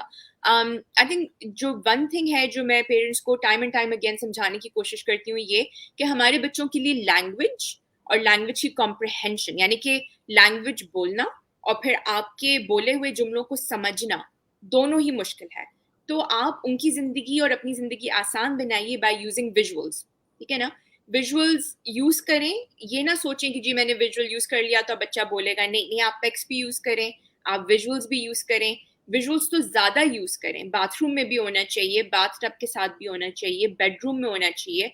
मैंने अपनी बच्चे की अयान की पूरी अलमारी के ऊपर विजुअल्स लगाए हुए थे कि बेटा इस दराज के अंदर पैंट्स हैं, इधर सॉक्स हैं। Over a period of time they learn. हमारे बच्चे ज़हीन हैं, उनके पास स्किल्स हैं, बस उनको थोड़ा सा वक्त और चाहिए होता है। We need to give them that. तो इधर मैंने टूल्स लिखे हुए हैं जो कि ज़्यादातर फैमिलीज के लिए हेल्पफुल होंगे। जोन्स ऑफ रेगुलेशन के ऊपर मैंने एक पोस्ट की हुई थी। आपको चाहिए कि आप अपने ओटी से इस बारे में बात करें। जोन्स ऑफ रेगुलेशन का एक पूरा करिकुलम होता है, वो एक पूरा कोर्स है अपने आप में। ज़्यादातर ओटीज इसमें ट्रेंड हैं और वो आपके बच्चे के साथ, चाहे वो वर्बल हो कि वो नॉन वर्बल हो, इस चीज़ के ऊपर वर्क कर सकते हैं इन आइडेंटिफाइंग कि बच्चा in that moment in time कौन सी जोन में है। It's a very simple colour coded programme. Red मायने आप ज़्यादा एक्टिवेटेड हैं, गुस्से में हैं। ब्लू मायने आप टायर्ड हैं, सिक हैं। येलो का मतलब आप एक्साइटेड हैं। और ग्रीन का मतलब कि आप you want to be in the green zone. Green मतलब गुड, राइट? तो वो उसमें डिफरेंट डिफरेंट एक्टिविटीज कराते हैं, कलरिंग की, स्टिकर्स, कटिंग, ग्लू पेस्टिंग, और उससे बच्चे को डेवलप होना शुरू हो जाता है कि अच्छा इन कलर्स के साथ ये इमोशन जाता है। और जब वो उस इमोशनल मेल्ट डाउन में होते हैं तो आप उनको ये बता भी सकते हैं कि ओह मुझे लग रहा है कि तुम तुम रेड येलो जोन में हो और तुम रेड जोन की तरफ जा रहे हो। I mean this may sound funny बोलने में, लेकिन इट वर्क्स। और पेरेंट के लिए भी इट ऑल्सो वर्क्स। मुझे पता है कि अगर अयान रेड जोन में पहुंच गया है तो अब तो कुछ और ही I have to ride the storm, यानी कि वो I just have to go through it, right? Be patient and just wait for it to. मेरी ऑब्जेक्टिव ये है कि मैं उनको येलो स्टेज के ऊपर कैच करूं, राइट? जब वो दिखा रहे हैं कि वो वर्कड अप हो रहे हैं, ट्रिगर्ड हो रहे हैं, तो मैं वहां कैच करूं। तो this is a brilliant strategy and I really think कि आप लोगों को इसमें अपने थेरेपिस्ट को यूटिलाइज करना चाहिए, इन चीज़ों के लिए भी यूटिलाइज करना चाहिए, टेबल टाइम और उन चीज़ों के अलावा। इसके अलावा calendar and daily planner. I am surprise to see कि इधर कितनी ज़्यादा फैमिलीज हैं जिन्होंने उनके बच्चों का एक डेली प्लानर नहीं है। एक ऐसा बच्चा जो कि आपसे आके ये नहीं पूछ सकता कि जी अभी इसके बाद क्या होगा, या शाम में हम कहाँ जा रहे हैं, या घर पे कौन आ रहा है। एंड वी नो कि हमारे बच्चे स्कूल भी जाते हैं, स्कूल के बाद वो थेरेपीज पे भी जाते हैं। तो एक विजुअल स्केड्यूल होना जो कि डेली प्लानर हो, कैलेंडर हो, इज सो इम्पोर्टेंट। और उधर मैं ये भी लिख सकती हूँ कि जी फ्राइडे को डॉक्टर की विजिट है, या ये कि नेक्स्ट वीक आपकी कोई प्ले डेट होगी, right? And then you can talk about it. सिर्फ उठा के रख नहीं देना है दीवार के ऊपर, you have to keep talking about it. Zainab, have you used calendars or daily planners? Actually ये बिल्कुल सो नाउ चूंकि मेरा बेटा 11 साल का है तो हम लोग थोड़ा सा आगे आगे हैं, लेकिन हम वर्बली बहुत ज्यादा रिमाइंडर्स, जिस तरह फॉर एग्जांपल, हालांकि मुझे आंसर का पता है, मुझे पता है उसको भी आंसर का पता है, लेकिन मैं उसको सुबह रिमाइंड करूंगी कि आज मैं आपको जल्दी स्कूल से पिक कर लूंगी। क्यों जल्दी स्कूल से पिक कर लूंगी? बिकॉज जनीन ने आना है, वो उसकी स्पीच थेरेपिस्ट है, she will come, and then when I pick him up and I say अच्छा हम अब क्या करेंगे, हम यहाँ जाएंगे, फिर जनीन, सो यू नो उसको जो है वो बिकॉज बिकॉज वी हम लोग जो है वो कन्वर्सेशन पे वर्क करें, and I want a to way conversation. So उसका बड़ा अच्छा तरीका ये होता है कि आप उस, क्योंकि इससे ना कॉन्फिडेंस बिल्डिंग भी होती है बच्चे की, कि आप उसको वो क्वेश्चन पूछें जिसका आपको पता है कि उसको आंसर आते हैं। सो जिसमें वो कंफर्ट जोन में डेवलप, एक दफा कंफर्ट जोन डेवलप हो जाएगा, फिर then you can put in a question जो कि आप इज अ रियल क्वेश्चन कि भाई स्कूल में आपका कैसा दिन रहा। और ये बड़ा मुश्किल आंसर है, ये तो खैर दूसरे बच्चों से भी, ये तो आम ये तो न्यूरोटिपिकल बच्चों से आंसर लेना बड़ा मुश्किल है। बहुत मुश्किल है, या न्यूरोटिपिकल बच्चे भी कहाँ आंसर देते हैं इस बात का। एब्सोल्युटली। और मैं एक्चुअली एक और बात इसमें देखें, ये जब भी हम बात करें तो मैं अपने इट्स समथिंग जो मैं अपने आप को भी रिमाइंड करें, see feelings are okay, actions are that need to be improved, changed, जो भी आप वर्ड यूज करें, कि कैसा वो फील कर रहा है वो उसका राइट भी है, वो आप उसको चेंज भी नहीं कर सकते। ये action is what we are working on. So इसमें हम इसीलिए स्ट्रैटेजीज हैं, आप इरेडिकेट नहीं कर सकते कि भाई एंग्शियस हो ही ना। इसी तरह जो भी फील वो कर रहा है, ये कहना कि भाई इसको पता नहीं डर किस बात का, इधर आओ चलो ये करें, you know, no, how he feels is how he feels, बस वो है। तो हाइट का ऑब्वियसली हर बंदे की डिफरेंट फीलिंग्स होती हैं, ये तो उसमें एग्जाम्पल मैं दूं ना, जैनब के बेटे को हॉर्स राइडिंग पसंद है और मुझे भी बड़ा शौक है कि मैं अपने बेटे को हॉर्स राइडिंग पे लेके जाऊं, लेकिन मैंने अपने बेटे से जिक्र किया तो फौरन उसने मना कर दिया। मैंने जैनब से कहा, मैंने कि यार क्या घोड़ों से कौन डरता है, you know, like horse riding पे क्यों नहीं जाना? And Zainab was like really a huge help for me when she said कि देखो it takes time, right? And Zainab you manage that differently with Aahil ना, आपने स्लोली स्लोली बेबी स्टेप्स लेके, जैसे आपने बोला, आपने उस सिचुएशन को और इसमें और yeah. ये हॉर्स राइडिंग बड़ी अच्छी एग्जांपल है कि ये जो ऑल्टरनेटिव थेरेपीज की जब हम बात करते हैं ना, Oh तो God, I इसमें love it. बहुत से, अब देखें उसमें बहुत सारे को फैक्टर्स होते हैं। हाल ही अगर कहना, क्योंकि हम लोग को इतनी आदत हो गई है कि कोई टैबलेट ले लें या कोई साइकोलॉजिस्ट ही बैठ के या कोई स्पीच थेरेपिस्ट है या ऑक्यूपेशनल थेरेपिस्ट है, हम लोग की एक तो स्टार्टिंग में ये बहुत, मैं because I went through that कि आपको लगता है कि पता नहीं कौन सा वो मैजिक पोशन क्या उधर जादू करेगी और वो बोलेगी और ये होगा। तो और बड़े आप डिसअपॉइंट होते हैं जब आप देखते हैं कि भाई एक तो परसिस्टेंस बड़ी इंपॉर्टेंट है, consistently. And I think they say that ये 21 डेज है और 7 डेज है। कहते हैं कि आप एक चीज को अगर if you want to develop a habit you have to do it for 21 days 21 straight. days. Yeah, yeah. So इसलिए और ये मैं इसलिए इंटरेस्टिंग बात बताऊंगी कि जिस तरह मेरे बेटे को हॉर्स राइडिंग बहुत पसंद है और उसको एनिमल्स का भी बहुत शौक है, लेकिन वो सेंसरी प्रोसेसिंग डिसऑर्डर है उसको, जिसका मतलब ये है कि आपको पता है हमारी 7 सेंसेस हैं, जिसमें जो विजन है, सेंस ऑफ स्मेल है, टैक्टाइल है, एक मूवमेंट वाली होती है, जो ये सारी इन्वॉल्व होती हैं सेंसरी प्रोसेसिंग डिसऑर्डर में। जिस तरह मूवमेंट वाली वेस्टिब्यूलर कहते हैं उसको, एक बॉडी पोजीशन वाली प्रोप्राइसेप्शन सेंस है। अब उसको जो टच वाली टैक्टाइल सेंस है ना, उसके लिए ना उसको ही इज ऑलवेज उसको उसको घोड़े पे बैठना, हॉर्स राइडिंग पसंद है बिकॉज वो रिदमिक मूवमेंट होती है, that works on your core actually. लेकिन उसको घोड़े को पैट करना और वो ज्यादा उसको होता है, अच्छा मैं सीधा घोड़े के ऊपर बैठूं और बस मैं वो अपना टाइम एंजॉय करूं। So gradually we worked on कि नहीं, because this is not horse riding, this is he is enjoying it and मैं उसको लेके जाती रही, लेकिन ग्रेजुअली हमने उसको ब्रश करना शुरू किया, आहिस्ता आहिस्ता इस लेवल पे वो आया कि वो he can actually, so this is like not asking कि भाई जाओ और सीधा ही करो, तो baby steps and small way and understanding and acknowledging that कि जो of understanding कि ये जो इसके साथ हो रहा है ये क्यों हो रहा है, इसको ये नहीं कि, वरना अगर आप सोचें तो आपके ओ वो तो घोड़े को हाथ ही नहीं लगाता, इसने कहाँ एंजॉय करना है, इसको नहीं पसंद घोड़े, you get it? But so, see how much he enjoys. वो horse riding पे regularly जाते हैं ज़ैनब के बेटे, और eventually वो you know animals को touch भी करने के लिए राजी हो सकते हैं। तो ज़ैनब इसके अंदर में एक चीज आपने कोर की मेंशन की, तो I want to comment on that. अगर आप अपने बच्चे के कोर पे काम करें with your occupational therapist, तो you will notice कि आप, ज़ैनब I think disconnect हो गई, she'll be back in a minute. तो आप ये नोटिस करेंगे कि अगर आप अपने बच्चे के कोर पे काम कर रहे हैं तो बच्चा ज्यादा रेगुलेट होगा ब्रेन वाइज, उसकी brain organisation will be done much better. तो ये चीज भी आप याद रखिए कि आप अपने थेरेपिस्ट के साथ इसके ऊपर काम कर सकते हैं कि during occupational therapy, during OT, during physio आप कोर के ऊपर काम करें। उसके लिए आप ब्रिजेस यूज कर सकते हैं, यू नो आप प्लैंक्स कर सकते हैं जितना आपका बच्चा अलाउ कर सकता है। Wheelbarrows are a very good exercise to do, और जैसे कि ये कोर की एक्सरसाइजेस, जो एक्टिविटीज होती हैं, साइकिलिंग है, हॉर्स राइडिंग है, यू नो स्कूटर्स होती हैं, तो आप ये चीजें भी ट्राई कर सकते हैं। We are getting a couple of questions here. Zainab, let's take a look at this one. We are hearing from a parent. My son started getting afraid of everything these days. Loud noises, some characters in the cartoon or anything, and he starts to cry. Sound sensitivity.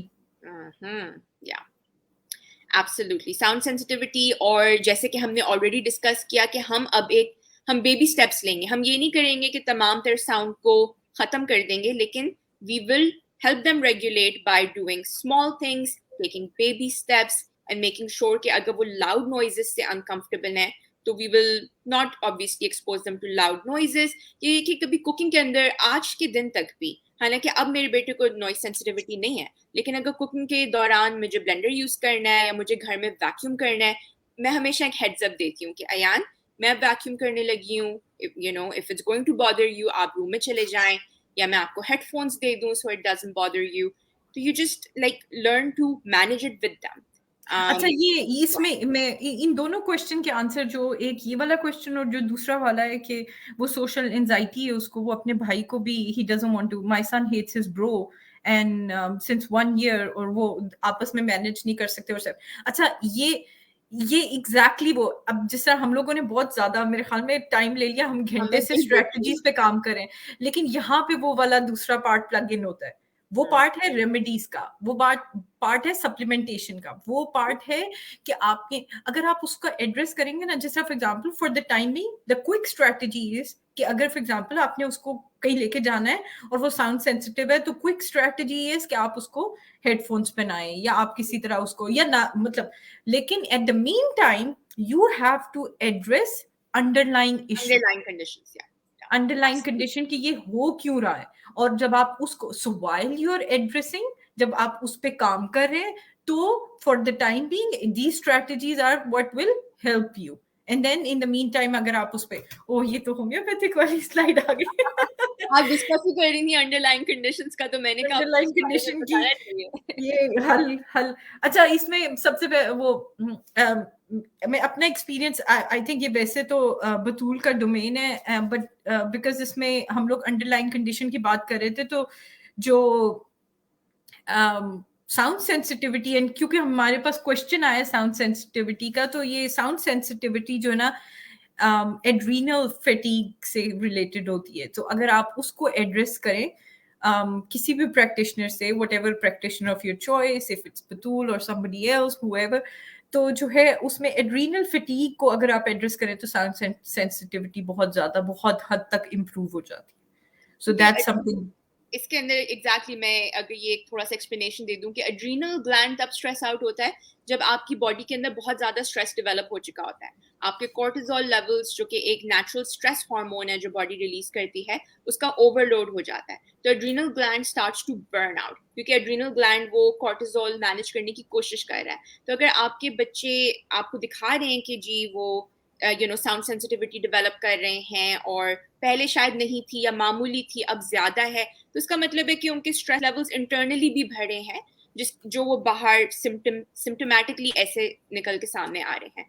तो completely agree with that, adrenal gland की support की जरूरत हो सकती है. बिल्कुल, और there really good support out there. मैंने खुद ये एक्सपीरियंस किया, मेरे अपने बेटे के साथ एक टाइम था वो, और ये हर एक का डिफरेंट होता है, साउंड सेंसिटिविटी की डिफरेंट फ्रीक्वेंसीज होती हैं. I am not really good at it, लेकिन बाकी कुछ कुछ इसलिए कभी वो होता था कि वैसे गाने सुनता रहता है, ये गाना नहीं उसको पसंद, बिकॉज फ्रीक्वेंसी और पिच का फर्क होता है. आई थिंक म्यूजिकल इंस्ट्रूमेंट में भी ये काफी डिफरेंस होता है. मुझे इस बारे में ज्यादा पता नहीं, मुझे पता है कि ये फर्क होता है, और इसलिए बच्चे जो है वो सिलेक्टेड चीजों से इरिटेट होते हैं. कुछ बच्चे जो हैं वो छोटे बेबी के रोने की, क्योंकि बच्चों की जो छोटे बेबीज होते हैं उनकी फ्रीक्वेंसी जो है, रोने की पिच जो है वो डिफरेंट होती है.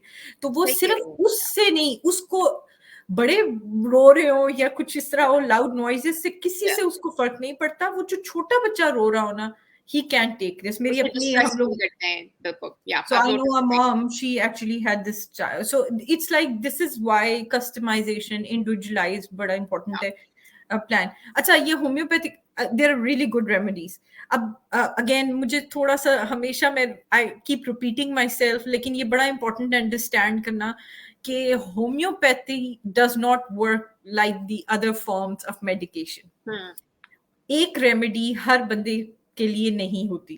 एक सिम्टम को एक ही तरह से ट्रीट नहीं किया जा सकता. अगर मेरे सर में दर्द है और आपके सर में दर्द है, दोनों का की एक दवाई हो भी सकती है और नहीं भी हो सकती. सो ये भी, इससे पहले कि आप रेमेडीज में जाएं, पहले फर्क तो बताएं हमें कि ये होम्योपैथी है और फिर बायोमेडिसिन है, दोनों में पहले तो आप ऐसे बताएं उन लोगों के लिए जो कि शायद नहीं दोनों फील्ड से फेमिलियर हैं, कि दोनों में फर्क क्या है. Because I mean, we know कि एक एनर्जी मेडिसिन है और एक जो है वो सप्लीमेंटेशन बेस्ड है, मगर आपके नजरिए से दोनों में फर्क क्या है और कब कहाँ कैसे फैमिलीज को क्या सिलेक्ट करना चाहिए. अब ये देखिए एग्जैक्टली ये मोड ऑफ ट्रांसफरेंस है ना. आई मीन इट्स लाइक जैसा मेरी फेवरेट इसका एग्जांपल ये है कैमोमाइल. अब ये आपको पाउडर भी आप बच्चों का खरीदे ना, पहले जब वो होता था, अब तो खैर परफ्यूम इज नॉट रिकमेंडेड, लेकिन वो या वैसे तो आपको कहते हैं कैमोमाइल क्रीम है, कैमोमाइल एसेंशियल ऑयल है, कैमोमाइल टी है, कैमोमीला इज एक्चुअली अ रेमेडी जो होम्योपैथिक रेमेडी है। सो एक्चुअल में ये सारी रेमेडीज भी हर्ब से बनी। सो it's like the mode of transfer, which one is easier for you, आपके लाइफस्टाइल को कौन सी चीज सूट करती है। और मैं हमेशा, ये बहुत ज्यादा लोग पूछते हैं क्वेश्चन कि आप बायोमेड के साथ साथ होम्योपैथिक रेमेडीज कर सकते हैं नहीं कर सकते, और मैं हमेशा ये कहती हूँ कि मैं तो खुद एक होलिस्टिक अप्रोच को फॉलो करती हूँ, अनलेस कि आप एक ही चीज को डिफरेंट वे से एड्रेस भी कर सकते हैं, डिपेंड्स ऑन योर प्रैक्टिशनर। अगर फॉर एग्जांपल आपके कोई भी प्रॉब्लम है, फॉर एग्जांपल पैरासाइट का प्रॉब्लम है, या हैवी मेटल डिटॉक्स है, या लिवर इशू है, या एड्रीनल फटीग है, तो मैं अगर एक सप्लीमेंट दे रही हूँ तो मैं एक होम्योपैथिक रेमेडी भी क्यों ना दूं। क्योंकि मैंने इतने सारे मैप्स डॉक्टर के साथ, जब हम लोगों ने like I work for my son कितने ज्यादा, और वो सब ये कहते थे कि हम लोग एक इशू को हर तरह से एड्रेस करना चाहते हैं, इसीलिए हम लोग दोनों स्ट्रेटजीज की बात करें। जब हमने एंजाइटी को किया तो we are going to cover supplements, we are going to cover the homeopathic remedies, and we are going to cover the strategies. Means कि आप जो वेटेड ब्लैंकेट, आप होम्योपैथिक की ये दवाई खाएं, और आप जो है वो साथ में थोड़ा सुबह आपने एक सप्लीमेंट लिया, या आप सीबीडी ऑयल भी लें, और रात और एक ब्लैंकेट, एक वेटेड ब्लैंकेट में लेट, और फिर भी आपको एंजाइटी हो तो फिर या फिर क्या करें ज़ैनब? लेकिन फिर आप वेट करें, फिर आप पेशेंस दिखाएं, जो कि बड़ा बहुत इंपॉर्टेंट है कि always remember this is a process, this not magic, we want it to be, I know that, trust me when I say that, कि हम चाहते जरूर है, लेकिन ऐसा नहीं हो सकता, ये एक प्रोसेस है, ये स्टेप बाय स्टेप अप्रोच है। आप ज़ैनब, ये कौन सी आपके नजरिए से बेहतरीन है एंजाइटी के लिए? बिकॉज मैं देख अच्छा, रही हूँ इसमें मैं थोड़ा, इसमें सिर्फ मैं ये एक्सप्लेन करूंगी। अच्छा, ये these are couple of list of, अगर एंजाइटी की टॉप 6 रेमेडीज जो हैं होम्योपैथी में ये हैं, लेकिन मैं आपको इसको एक्सप्लेन इस तरह करना चाहूंगी कि जिस तरह लाइकोपोडियम है, मैंने लाइकोपोडियम सबसे पहले इसलिए रखी है, हालांकि अगर आप किसी होम्योपैथ से कहेंगे ना कि एंजाइटी की मेडिकेशन दे, तो कभी भी रेमेडी आपको लाइकोपोडियम सजेस्ट नहीं करेगा, अनलेस आप एक होम्योपैथ को जाएं और कंसल्ट करें और अपना सारी एक्सप्लेन करें, देन ही माइट एक्चुअली से। क्यों? क्योंकि लाइकोपोडियम जो है वो उन बच्चों की, उन एडल्ट्स की या रेमेडी है एंजाइटी के लिए जिनको डाइजेस्टिव इश्यूज हैं, जिनकी anxiety based on digestive issues है, then lycopodium will help them. But in general overall gelsemium and ignatia is actually my favourite. और जिस तरह वो ओवर सेंसिटिव, जिस तरह ये साउंड सेंसिटिव है, या कुछ बच्चे जो है उदास रहते हैं, बिल्कुल बुझे बुझे से होते हैं, उनके लिए phosphorus is actually a very good remedy. Ignatia जो है वो, अच्छा ये जो मेरे ख्याल में बतूल, आई डोंट नो, आपसे बात हो रही थी किसी और से हम लोग, तो उन्होंने कहा कि पता नहीं फेवरेट टॉय है उनके बच्चे का, एंड वो गुम गया और अब समझ नहीं आ रही, या बुक थी। और ये बड़ा कॉमन है क्योंकि बच्चे इतने ज्यादा वो अटैच हो जाते हैं, और वो उसी ब्लैंकेट के साथ, और फिर जब आप ट्रेवल कर रहे हैं फॉर एग्जाम्पल, और आप ब्लैंकेट गुम गए और वो बच्चा एंग्शियस है, अब उसको नींद ही नहीं आ रही, अब वो इतना डिस्टर्ब्ड है because he is going through a loss. It's nice. So Ignatia is the medication anxiety के लिए. Ignatia would really help a child like that to actually calm him down and anxious, वो जो उसकी anxiety को control करने के लिए Ignatia जो है बहुत अच्छी है। और last में सिर्फ ये Gelsemium, because I don't want to, मैं सिर्फ ये आपको बताना चाहती हूँ कि how every remedy is for different scenarios. Matched to the symptom. तो मगर एक चीज ज़ैनब, तो इग्नेशिया के लिए आप कहेंगी कि लाइक जैसे कि सेपरेशन एंजाइटी ऑलमोस्ट हो गई ना, क्योंकि वो या तो जगह आपसे छूट गई है या कोई नहीं, इग्नेशिया एक्चुअली लॉस के लिए, जिस तरह फॉर एग्जांपल अगर खुदा ना हंसता किसी का बिगर लॉस भी होता है, और ये एक ऐसी चीज है जिस तरह हम लोगों को 2-3 क्वेश्चंस भी आए ना कि क्वेश्चंस आए ना कि नॉन वर्बल, अब ये वो वाली चीज है, फॉर एग्जांपल गॉड फॉरबिड किसी की फैमिली में कोई डेथ हो जाती है, कोई ग्रैंड पेरेंट है, आपका बच्चा बहुत ज्यादा उससे अटैच था, एक बच्चा नॉन वर्बल भी है, अब आपको पता है कि ये सब चीजें हैं, इवन वो शो नहीं कर रहा, वो एक्सप्लेन नहीं कर रहा, वो रो भी नहीं रहा, लेकिन आपको पता है कि वो बच्चा इस वक्त जो है एक लॉस से, एक इस प्रोसेस से गुजर रहा है. Ignatia would be a great support no matter what biomed treatment you are doing. ये भी इंपॉर्टेंट है. आप जिस मर्जी को एड्रेस कर रहे हो, आप जो मर्जी कर रहे हो, आप जो मर्जी ऑटिज्म में कहाँ पे हैं, बट अगर ये एक ऐसा scenario this would B such a good fit कि आपके वो जो 3-4 दिन है या हफ्ते हैं वो बिल्कुल डिजास्टर से बिल्कुल बेहतर हो जाएंगे, आपकी जिंदगी आसान हो जाएगी, और उस आपकी भी और आपके बच्चे की भी जिंदगी आसान हो जाएगी. इसी तरह जो जलसीमियम है, एक सवाल और पूछूंगी, क्योंकि मेरे ख्याल से क्योंकि अयान के ऑब्वियसली ट्रांजिशन इश्यूज रहे हैं, तो I can relate with other parents कि जिनके बच्चे जो हैं वो अटैच हो जाते हैं चीज़ों के साथ. तो हमारा एक सुपर हीरो का बैकपैक है जिसकी जिप टूट गई, और अब वो बैकपैक जो है वो यूज हम नहीं कर सकते, और Ayaan is very attached to it. तो do you think ignatia would be helpful for something like this, अगर वो हम बैग हम रिमूव कर दें? अच्छा, अब एग्जैक्टली अब ये अब मैं और पूछूंगी. अब इग्नेशिया तो ऐसे बच्चों के लिए भी होते हैं ना कि जिसमें होम्योपैथिक रेमेडी में क्या होता है कि there is a one basic major symptom and there are matching symptoms. Gotcha. If you have like 3 or 4 matching symptoms, that would be a perfect remedy. जैसा फॉर एग्जाम्पल अब इग्नेशिया उन बच्चों के लिए भी बड़ी अच्छी होती है जो कि रोते रोते हंसना शुरू कर देते हैं, हंसते हंसते रोना शुरू कर देते हैं. इसको बाइपोलर डिसऑर्डर कहते हैं एडल्ट्स में.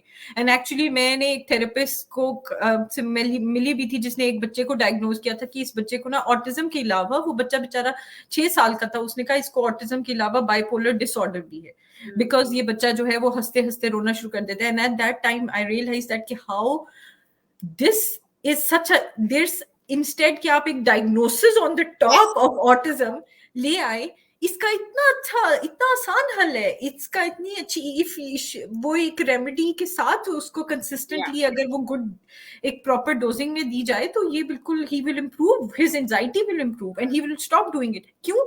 ये बच्चे की ना डिस्ट्रैक्शन स्ट्रेटजी होती है, बिकॉज वो और ये बच्चा बड़ा कॉमन है. मेरे अपने बेटे ने कुछ अर्सा ये काम किया कि जिस तरह वो करते हैं बच्चे थेरेपी में बैठे हों तो वो नॉन सीरियस एटीट्यूड होता है, फिर उठा उठा के पेपर फेंक रहे होते हैं, फनी काम करते हैं, ओ ये ब्लॉक टावर गिर गया, जिसे कहते हैं थेरेपी वर्ल्ड में. हाँ जी, एग्जैक्टली. सो डिस्ट्रैक्ट करना चाहते हैं, और अगर it fit doesn't work then they start crying because they are like oh this didn't work and they are still asking me to do it. So ये जो इस लेवल की एंजाइटी है जो कि उस वक्त हो रही है, बच्चा इज गोइंग थ्रू दैट, वो उस एंजाइटी से जा रहा है क्योंकि वो एक थेरेपी सेशन में ऑब्वियसली एंग्शियस है, तो उसके लिए Ignatia would be a very good therapy remedy. फिर लास्ट में सिर्फ एक जलसीमियम इसलिए क्योंकि जलसीमियम is very this is actually a remedy for my son जिसमें सोशल एंजाइटी है. लेकिन अब देखे ना, कहते हैं ऑटिज्म वाले बच्चे ना वो अकेले रहना चाहते हैं, उनका नहीं दिल चाहता. नहीं, ऐसा नहीं है, दोनों ऑपोजिट हो सकता है. हाँ, वो उनको सोशल एंजाइटी है लेकिन वो एक्चुअल में चाहते हैं फ्रेंड्स बनाना, उनका दिल चाहता है कि बच्चे आए उनसे खेलें, लेकिन उनको समझ नहीं आता कि वो क्या करें. And जलसीमियम is the remedy for that. And actually जलसीमियम बहुत सारे मैंने देखा है कॉन्स्टिट्यूशनल रेमेडी को. हल्का सा मैं ये बताऊंगी कि हर बच्चे की एक अगर आप जो है अपनी जर्नी में कोई भी एक कॉन्स्टिट्यूशनल रेमेडी डिसाइड कर दें तो इट्स लाइक, मैं उस दिन लिख रही थी, it's like a friend for life, कि 80% आपके मसलों का जो है ना वो एक रेमेडी हल है. इसका ये मतलब नहीं है कि आप जलसीमियम खिलाएंगी और एक बच्चे को घर में भेजेंगी और वापस निकलेगा कोई और बच्चा, लेकिन इट वुड बी लाइक कि जिस तरह आपको ठंड लगती है ना, तो आप जाते हैं, आप स्वेटर खरीदते हैं कि मैं जैकेट लूंगी क्योंकि मुझे जब ठंड होगी ना तो मैं जैकेट पहन लूंगी. इसका ये मतलब तो नहीं कि एक दफा आपने जैकेट खरीद ली तो अब आपको जिंदगी में ठंड ही नहीं ये कह रहे हैं कि अब आपकी ठंड खत्म हो जाएगी, आप बिल्कुल बतूल आपने जैकेट खरीद ली, अब आप मसला हल. तो यार ये तो मगर like this is so amazing कि अगर हम ज्यादातर पेरेंट्स इस बात की अवेयरनेस डेवलप करें कि आप एक जिसे कहते हैं ना मल्टी अप्रोच रखें, मल्टी फैसेटेड अप्रोच रखें. आपने थेरेपीज भी की, ओटी भी है, आप अपनी पेरेंटिंग को भी, पेरेंटिंग का गेम भी स्ट्रॉन्ग करें ना, पेरेंटिंग नहीं वीक होनी चाहिए, उसका गेम भी स्ट्रॉन्ग करें. फिर आपने रेमेडीज के साथ भी बच्चों को एडिशनल सपोर्ट दिया. तो now you are looking at the full picture कि अच्छा अब बच्चा किधर है, right? तो बिल्कुल। that is amazing insight. और अच्छा why मुझे would you not do it as a parent? मेरा आप you should do whatever you can, no matter what type of thing. Oh, don't listen to people, just do your own. मैं इसीलिए हर तरह से, जिस तरह हम हॉर्स राइडिंग की बात करें, हम रेमेडीज की बात करें, हम सप्लीमेंटेशन की बात करें, हम स्ट्रेटजीज की बात करें, आपने सब कुछ करना है। और आप ये देखेंगे कि ये मैंने तो खुद देखा है कि मैंने सीखना तो अपने बेटे के लिए शुरू किया, लेकिन अब मुझे लगता है हर एक को जरूरत है। बिल्कुल नहीं, you're so right. I love these remedies and actually I can't wait to use a couple of them. और इधर मैंने इसी मौजू के ऊपर कुछ सप्लीमेंट्स के भी चूज किया है फॉर टुडे। तो आई मीन मेरे नजदीक मैग्नीशियम एक ऐसा मिनरल है, इसके ऊपर मैंने पिछले दिनों एक पोस्ट भी की हुई है फेसबुक के ऊपर, और आई थिंक ज़ैनब ये मेरा और आपका यकीनन फेवरेट सप्लीमेंट होगा। घर से बाहर मैग्नीशियम के बगैर कभी ट्रैवल नहीं करना है। तो magnesium is such an essential mineral in the body कि उस वो हम लोगों की डाइट से इतना ज्यादा it's out of our diets. और हमारे बच्चे क्योंकि पिकी ईटिंग भी करते हैं, मैग्नीशियम जो है वो ऑब्वियसली लीफी ग्रीन वेजिटेबल्स में ज्यादा पाया जाता है, तो हमारी डाइट्स मैग्नीशियम पुअर है। तो मैग्नीशियम के मैंने डिफरेंट तरीके पोस्ट में लिखे हुए हैं जो आप सप्लीमेंट कर सकते हैं, तो प्लीज गो अहेड और उस ग्रुप में ही कि आप पोस्ट को चेक कर सकते हैं ना। L-theanine इज अनदर वन, ठीक है ना, तो वो भी कामनेस के लिए यूज होता है, यूजुअली शाम के अराउंड बेटर है देना, बिकॉज वो गैबा को स्टिमुलेट करता है। गैबा आपका एक न्यूरोट्रांसमीटर है, गैबा इज द वे आपका बच्चा रेगुलेट करता है अपने आप को, इट्स अ रेगुलेटरी न्यूरोट्रांसमीटर। तो ये मेरा फेवरेट है। This is actually it has help me so much. मुझे time management, I am very crazy about time management, और मेरे बच्चों की स्विमिंग की क्लासेस थी और मैंने दोनों को लेके जाना था और मैं एंक्शियस हो रही होती। अब देखिए ना, एज एन एडल्ट आपको इस बात को, वो कहते हैं ना, आप you acknowledge and you validate that. And they always say anxiety is absence of real danger, but fear in absence of real danger. अब I don't have anything to lose, but I was so मैंने तो अपने bag में रखी हुई थी, and I used to chew it whenever I feel like कि मुझे लगता था ये ट्रिगर, जिसे मुझे अपना जब ट्रिगर आप पता है। येलो जोन में होती थी तो आप मैं उसी वक्त एड्रेस कर लेती थी That's इससे। amazing. So I'm so glad that that's helpful. अच्छा मैं अश्वगंधा भी यूज करती हूँ, मैं अपने लिए भी यूज करती हूँ और अयान के लिए भी। हमारा इवनिंग रूटीन के अंदर एक हिस्सा है। एक्चुअली हमें इसके ऊपर भी एक लाइव करना चाहिए क्योंकि कि ये एड्रीनल फटीग के लिए भी है ना, ये एड्रीनल सपोर्ट है ना, ये एड्रीनल सपोर्ट है। तो ये जैसे कि एक हमारे पास कमेंट आया है कि उनके बेटे को भी सेम इश्यू है, वो 2.5 साल के हैं, बट ही इज स्लीपिंग, तो सोते से जाग जाएंगे जब उनकी छोटी but sound बहन sensitivity, right? रोती है, तो he gets irritated by that. तो I mean ये तो अश्वगंधा is great. अश्वगंधा के लिए एक चीज ये है कि अगर आपके बच्चे की इम्यून सेंसिटिविटी है या कोई इम्यून डिसऑर्डर्स हैं, तो ashwagandha as an immune stimulant, तो आप एक प्रैक्टिशनर के साथ काम कीजिए, वो बेटर है बजाय इसके कि आप गेस वर्क के साथ चलें। एवरीथिंग जो मैं और ज़ैनब आज आप लोगों के साथ शेयर कर रहे हैं, it is not a medical advice. ये नहीं है कि ये जाइए ये कीजिए, नहीं, आप किसी ऐसे बंदे के साथ काम कीजिए जिसके साथ आप कंफर्टेबल हो, जिसके ऊपर आप भरोसा कर सकें। मगर this is all food for thought, ये सवाल आप पूछिए जरूर उन लोगों से जिनके साथ आप काम कर रहे हैं। Chamomile is my favourite as well. उसकी ऑब्वियसली हम टी बनाते हैं, तो आप टी के हिसाब से भी पी सकते हैं। बच्चों को आप जूस की जगह कैमोमाइल के साथ मिक्स करके चीज़ें दे सकते हैं। जूसेस के साथ ऑब्वियसली हटाने की कोशिश कीजिए because of the high sugar intake and so on so fourth. अच्छा कैमोमाइल का एक ट्रिक बताऊं जो कि मुझसे काफ़ी लोगों ने पूछा है। मैं कैमोमाइल के अंदर हमारी राइस भी पकाती हूँ, तो I make a chamomile pulao. Oh, nice. या एंड इट टेस्ट्स ब्यूटीफुल। आप इसमें कुछ भी कर सकते हैं। आप कैमोमाइल के ब्रू हुई भी कैमोमाइल के अंदर आप दाल भी बना सकते हैं। Chamomile dal is beautiful as well and it's just calming and grounding and warming. तो try these, be creative with it, ये चीजें आपको हेल्प करेंगी। और हम लोग को वो जो कैमोमिला एक होम्योपैथिक रेमेडी है, विच इज एक्सीलेंट रेमेडी। और हम तो कोई ज्यादा ग्रम्पी हो रहा ना, तो हम तो अपनी फैमिली में कहते हैं कि आपको तो कैमोमिला की जरूरत है। We have a joke कि हम लोग actually Zainab you told me about chamomilla, तो मैं तो वो मेरी उसमें फर्स्ट एड में मौजूद है जो कि घर में हमारी है कि लाइक जैसे ही मुझे लगता है कि कोई इवेंट होने वाला है या अयान की एंजाइटी किसी भी चीज को लेके ज्यादा ट्रिगर्ड है, तो I supplement with chamomilla remedy. No, I love it too. एक दो मैं एक दो बुक्स का मैं वो बताना चाहूंगी कि एक एंजाइटी बेस्ड ही बुक है, द होल ब्रेन चाइल्ड, वो बहुत अच्छी है। उसमें बड़ा बहुत हेल्पफुल है। एंजाइटी फ्री किड्स एक बुक है, ये भी बड़ी मुझे हेल्पफुल की। I I I actually found it really helpful. दोनों बच्चों की बेस है, पेरेंटिंग बेस्ड है, एंजाइटी के लिए आपको हेल्प करेंगी। एक और है हेल्पिंग योर एंशियस चाइल्ड। और उसके अलावा वो जो इमोशनल टूल किट जो है वो तो हम लोग डेफिनेटली, वो अगर किसी को पीडीएफ चाहिए तो यू कैन पीएम मुझे या बतूल को, and we will share that PDF. एक वो भी है ना, एक्सप्लोसिव चाइल्ड, वो भी बहुत अच्छी है। वो भी अच्छी है। अच्छा, एक ये सवाल है नॉट, आपके। Are we talking about the century? We should be wrapping up. हम लोग घंटे से बोल रहे हैं, लोग कह रहे होंगे कि ये तो शुरू ही हो गई। या आपके लिए मगर एक सवाल आया है जैनब के, कैमोमील एंड अश्वगंधा होम्योपैथी में यूज कर सकते हैं क्या, और अगर कर सकते हैं तो डोजिंग क्या है एड्रिनल फटीग के हिसाब से? um, डोजिंग रिलेटेड क्वेश्चंस को लेके it's best that you work with a practitioner, क्योंकि वो ये थोड़ा यानी कि अनएथिकल हो जाएगा to just tell you a ballpark. वैसे तो हर मेडिकेशन या हर रेमेडी जो आप लेते हैं उसके पीछे लिखा हुआ होता है रेकमेंडेड डोज, तो आप उसे भी फॉलो कर सकते हैं if you want to do it on your own. लेकिन ये सवाल हाँ जरूर अच्छा है कि क्या हम हर्ब्स और होम्योपैथी और बायोमेड सब मिला सकते हैं? Zainab, what do you think?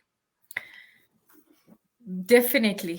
I हालांकि मैं I am a classical homeopath and I just do classical homeopathy and I wish I could do, एक दिन एक दफा लाइव करेंगे because there so many types of, क्योंकि सीज थेरेपी बहुत ज्यादा ऑटिज्म में फेमस है, there are so many types of it. लेकिन आई डेफिनेटली कर सकते हैं इस वजह से कि देखें, जो होम्योपैथ क्लासिकल होम्योपैथ है ना, वो क्यों आपको कहते हैं कि आप जो है सिर्फ क्लासिकल होम्योपैथी करें और आप कुछ और एक साथ में ना करें। जिस तरह फॉर एग्जाम्पल, अगर मेरे सर में दर्द हो रही है और मैं कहती हूँ कि मैंने, तो या तो मैं होम्योपैथिक रेमेडी सर की दर्द की ले लूँ या मैं पैनाडोल ले लूँ। सी, कोई बात है। अगर मेरे में पेशेंस नहीं है because it takes a little bit of time more than the Panadol paracetamol. लेकिन अगर मैं इसका फिर इसके दो तरीके, सो अगर मेरे में पेशेंस नहीं है कि मैं, तो मैं ये कर सकती हूँ जिस तरह कुछ लोगों को माइग्रेन्स होती हैं, तो आप अभी तो पैनाडोल पैरासिटामोल खा लें, लेकिन आप होम्योपैथिक ट्रीटमेंट कराएं माइग्रेन की, विच तो उसमें क्या होगा कि वो तो आपके लिए बैंडेड है ना, वो तो पेन किलर है फॉर द टाइम बीइंग। लेकिन एक्चुअल में अगर आपको कॉन्टिन्यूसली बार बार या कोई एक चीज है, तो आप उसके तो अंडरलाइन इशू को एड्रेस करने की कोशिश करें। तो उसके लिए तो आपको ट्रीटमेंट, उसके लिए फिर homeopathic remedy would be good, क्योंकि आप जो है ऐसा करें कि आपको माइग्रेन खत्म हो जाए, आपको और ना हो। सी, लेकिन so you can actually combine both of them. और जिस तरह मैंने पहले भी कई दफा ये एग्जांपल दी है, हेवी मेटल किलेशन लोग कर रहे होते हैं बायोमेडिकल में, या पैरासाइट को एड्रेस कर रहे हैं या इम्यून सिस्टम को एड्रेस कर रहे हैं, तो उसमें आप लिवर सपोर्ट, आपके पास को कितनी चॉइसेस हैं। And I have used so many, I have like a tons of liver support, adrenal support, जिस तरह बतूल ने जिक्र किया, तो इस you can always combine the two. आपको दोनों चीजें हेल्प करेंगी, और बल्कि मुझे लगता है कि टू सम एक्सटेंट ये रिलीफ भी हो जाता है। कि फॉर एग्जाम्पल, मैंने अगर अपने बेटे को सुबह कोई बहुत ही गंदी टेस्टिंग कोई हर्ब दी है या कोई मेडिकेशन दी है, तो he would be excited and I would be relieve कि अच्छा जी, अब मैंने दोपहर को ना ये सिर्फ 2 डोजेस जो है वो होम्योपैथिक रेमेडी की देनी है, और मुझे उस प्रोसेस से दोबारा नहीं गुजरना। और इस वजह से भी, क्योंकि लाइक बतूल मेंशन कि मैं उस दिन ये मैं कि जो ये जूस है या जो चीज है। जूस जूस है, या जिस तरह ये योगर्ट्स होते हैं या ओ या। आइसक्रीम है, अगर आप जो है वो सप्लीमेंट को उसमें मिक्स करके दे रहे हैं, तो मुझे किसी ने कहा कि अब fruit yogurt is actually total waste, उसमें लाइव कल्चर जो आप प्रोबायोटिक इफेक्ट होता है ना, वो कहते हैं बिल्कुल zero, it's a dessert, it's actually complete. आप वो चॉकलेट ब्राउनी दे दें बच्चे को, आई मीन वो तो ग्लूटेन व्हाटएवर, वो तो एक वी कैन गो सेपरेट ही टॉपिक हो जाएगा न्यूट्रिशन पे, लेकिन तो आप वो आज ना चॉकलेट जाए। ब्राउनी दे दें या आप उसको वो दे दें, उसमें कोई फर्क नहीं है। वो योगर्ट के लाइव प्रोबायोटिक्स उसमें नहीं आपको जा रहे, because the sugar kills everything, so there is no point. So उस केस में आपके लिए ये जो homeopathy actually works wonders, because it's easier to take, it has, it's tasteless, और इसलिए in combination it works, because अगर आपका बच्चा जो है कोई स्ट्रॉन्ग मेडिकेशन दूसरी ले रहा है या 4 और सप्लीमेंट्स ले रहा है, तो फिर जो 2 सप्लीमेंट्स, जैसे लिवर सपोर्ट बहुत अच्छी है, chelidonium is like an amazing liver support for for all the liver issues. तो तो एक सवाल है हमारे पास, my son has extreme behaviour issue, वो सोशलाइज नहीं करता, what is the remedy for that? हमने आई थिंक अभी जो है वो स्पेसिफाई की है, you mentioned the one for the social anxiety, Zainab. हाँ, 2 जलसीमियम थी, लेकिन इसमें वो, और जैसा बतूल ने कहा, आई मीन मैं हमेशा ये कहती हूँ, you don't have to work with me और बतूल, आप, लेकिन आई ऑलवेज सजेस्ट कि आप किसी प्रैक्टिशनर के साथ काम करें. और मैं थोड़ा सा सिर्फ इसलिए भी कहूंगी कि प्रैक्टिशनर भी वो होना चाहिए जिसको थोड़ी सी ऑटिज्म की भी अंडरस्टैंडिंग हो, क्योंकि यही कनेक्शन जो है, मैं खुद as an autism parent and as a homeopath, मुझे इस बात का ये गैप मुझे खुद फिल करना पड़ा कि आपका, मुझे अभी भी आप आम जनरल प्रैक्टिशनर के पास जाते हैं, मेडिकल डॉक्टर के पास जाते हैं, वो आपसे क्वेश्चन पूछता है कि अच्छा ये कितनी सर में दर्द है, कितनी दफा है, कितना हो रहा है, आप अच्छा क्या, मतलब मेरा बेटा 11 साल का है, वो मुझे नहीं बताता कि मुझे दिन में 2 घंटे सुबह सर में दर्द हुई और रात को 2 घंटे सर में दर्द हुई. And that's why as a parent it's your responsibility. So अगर कोई वेल वर्स्ड डॉक्टर होगा या वेल वर्स्ड प्रैक्टिशनर होगा जो कि उस प्रोसेस से भी गुजरा है और उसको रिलेट भी कर सकता है आपकी एक्सपीरियंसेस से, कि जब आप आंसर दे रहे हैं तो आप गेस वाले आंसर दे रहे हैं, आपको 100% श्योर नहीं है, आप जब वो बिल्कुल अपनी तरफ से अपने ख्यालात का इजहार करें, मैं हमेशा यही कहती हूँ कि this is what I think, so there is always a margin of error. So वो understanding बड़ी जरूरी है. And I feel like मैं, if Batul would let me say that, कि all throughout 7 years of biomed journey, मैंने different maps doctor को दिखाए, मुझे लगा the best ones are the ones जो खुद पेरेंट है. सही बात, no doubt, absolutely no doubt. और आई मीन अब मेरे ख्याल से कि हम थोड़ा रैप अप करने की तरफ आ ही जाते हैं, क्योंकि ये सेशन काफी लंबा हो गया है. सिर्फ एक सवाल ये मैं मेंशन करती जाऊं कि किसी ने लिखा है, आई हर्ड प्रोलॉन्ग्ड और continued use of ashwagandha can cause hormonal imbalance और डिस्टर्बेंस, इज दिस राइट? देखिए, prolong use of anything is going to cause some kind of an imbalance. कोई भी ऐसी चीज नहीं है इस दुनिया में जिसका prolong use is not going to cause some kind of imbalance. Balance का मतलब ही यही है कि आप जो है वो रेशो में चल रहे हैं. तो आप जो है आपके बच्चे के प्रोफाइल पर डिपेंड करता है, आपके खुद के प्रोफाइल पर डिपेंड करता है कि आप वो चीज़ आपके लिए सूटेबल है कि नहीं. तो always make reasonable decisions and always well, if possible, work with a practitioner for those conditions, because ये आपको नहीं पता कि अंदर बच्चे के क्या चल रहा है. हो सकता है you need some lab test done first, ताकि आप भी थोड़ी comfortable और peace of mind के साथ जो हैं वो ट्रीटमेंट शुरू करें. तो last but not the least, Zainab, let's talk about how हर बच्चे को जिसको एंजाइटी है उसको सेंसरी प्रोसेसिंग नहीं होगा. You go ahead. एग्जैक्टली अच्छा, ये जब मैं और बतूल ये बात कर रहे थे कि हम एंजाइटी पे करेंगे, तो मैंने कहा था मैं तो स्टार्ट इससे करूंगी और कि वो स्टार्ट ये वाली कि देखें, सेंसरी प्रोसेसिंग डिसऑर्डर जो है ऑटिज्म में कोई बड़ी बात नहीं, it's a part of autism, right? It's actually a major symptom of autism. DSM-5 अगर आप देखें तो उसमें 4-5 उन्होंने काफी चेंज किया है, और उसमें उन्होंने सेंसरी प्रोसेसिंग जो है dysfunction is a part of autism diagnosis, it's a big symptom.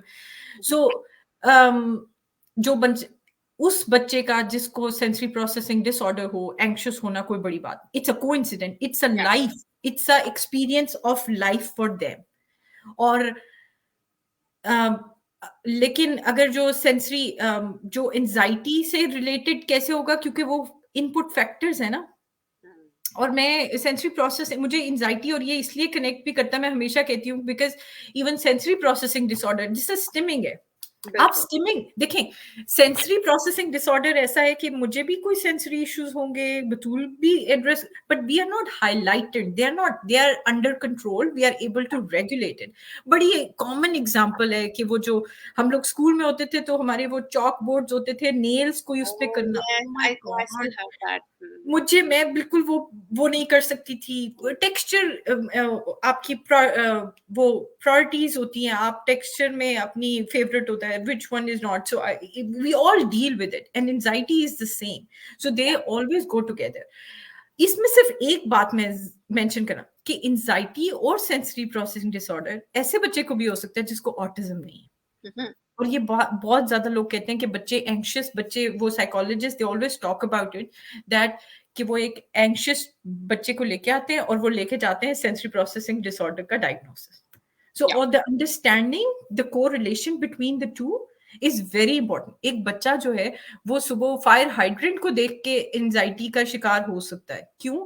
क्योंकि फायर हाइड्रेंट उसको रिमाइंड करेगा फायर अलार्म का। अब इधर तो बहुत कॉमन है, फायर अलार्म की ड्रिल्स होती हैं, वो बहुत लाउड होता है फायर अलार्म, सो वो उसको उससे कनेक्ट करेगा और वो फायर हाइड्रेंट को देख के जो है सुबह उठेगा, उसको लाइट सेंसिटिविटी होगी तो उसको ब्राइटनेस से एंजाइटी होगी, because he wouldn't be himself.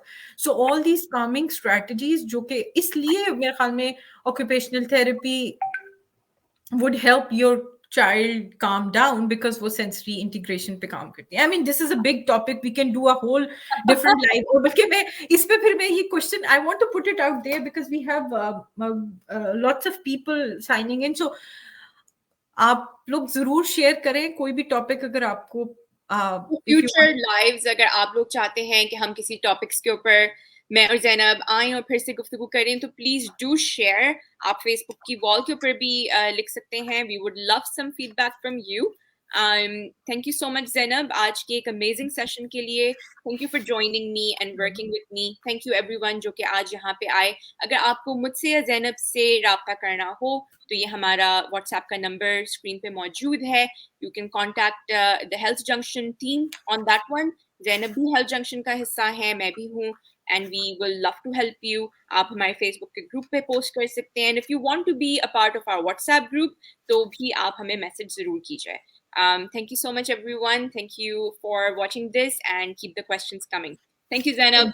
Yeah, thank you so much. Thanks. Take care, everyone. Bye.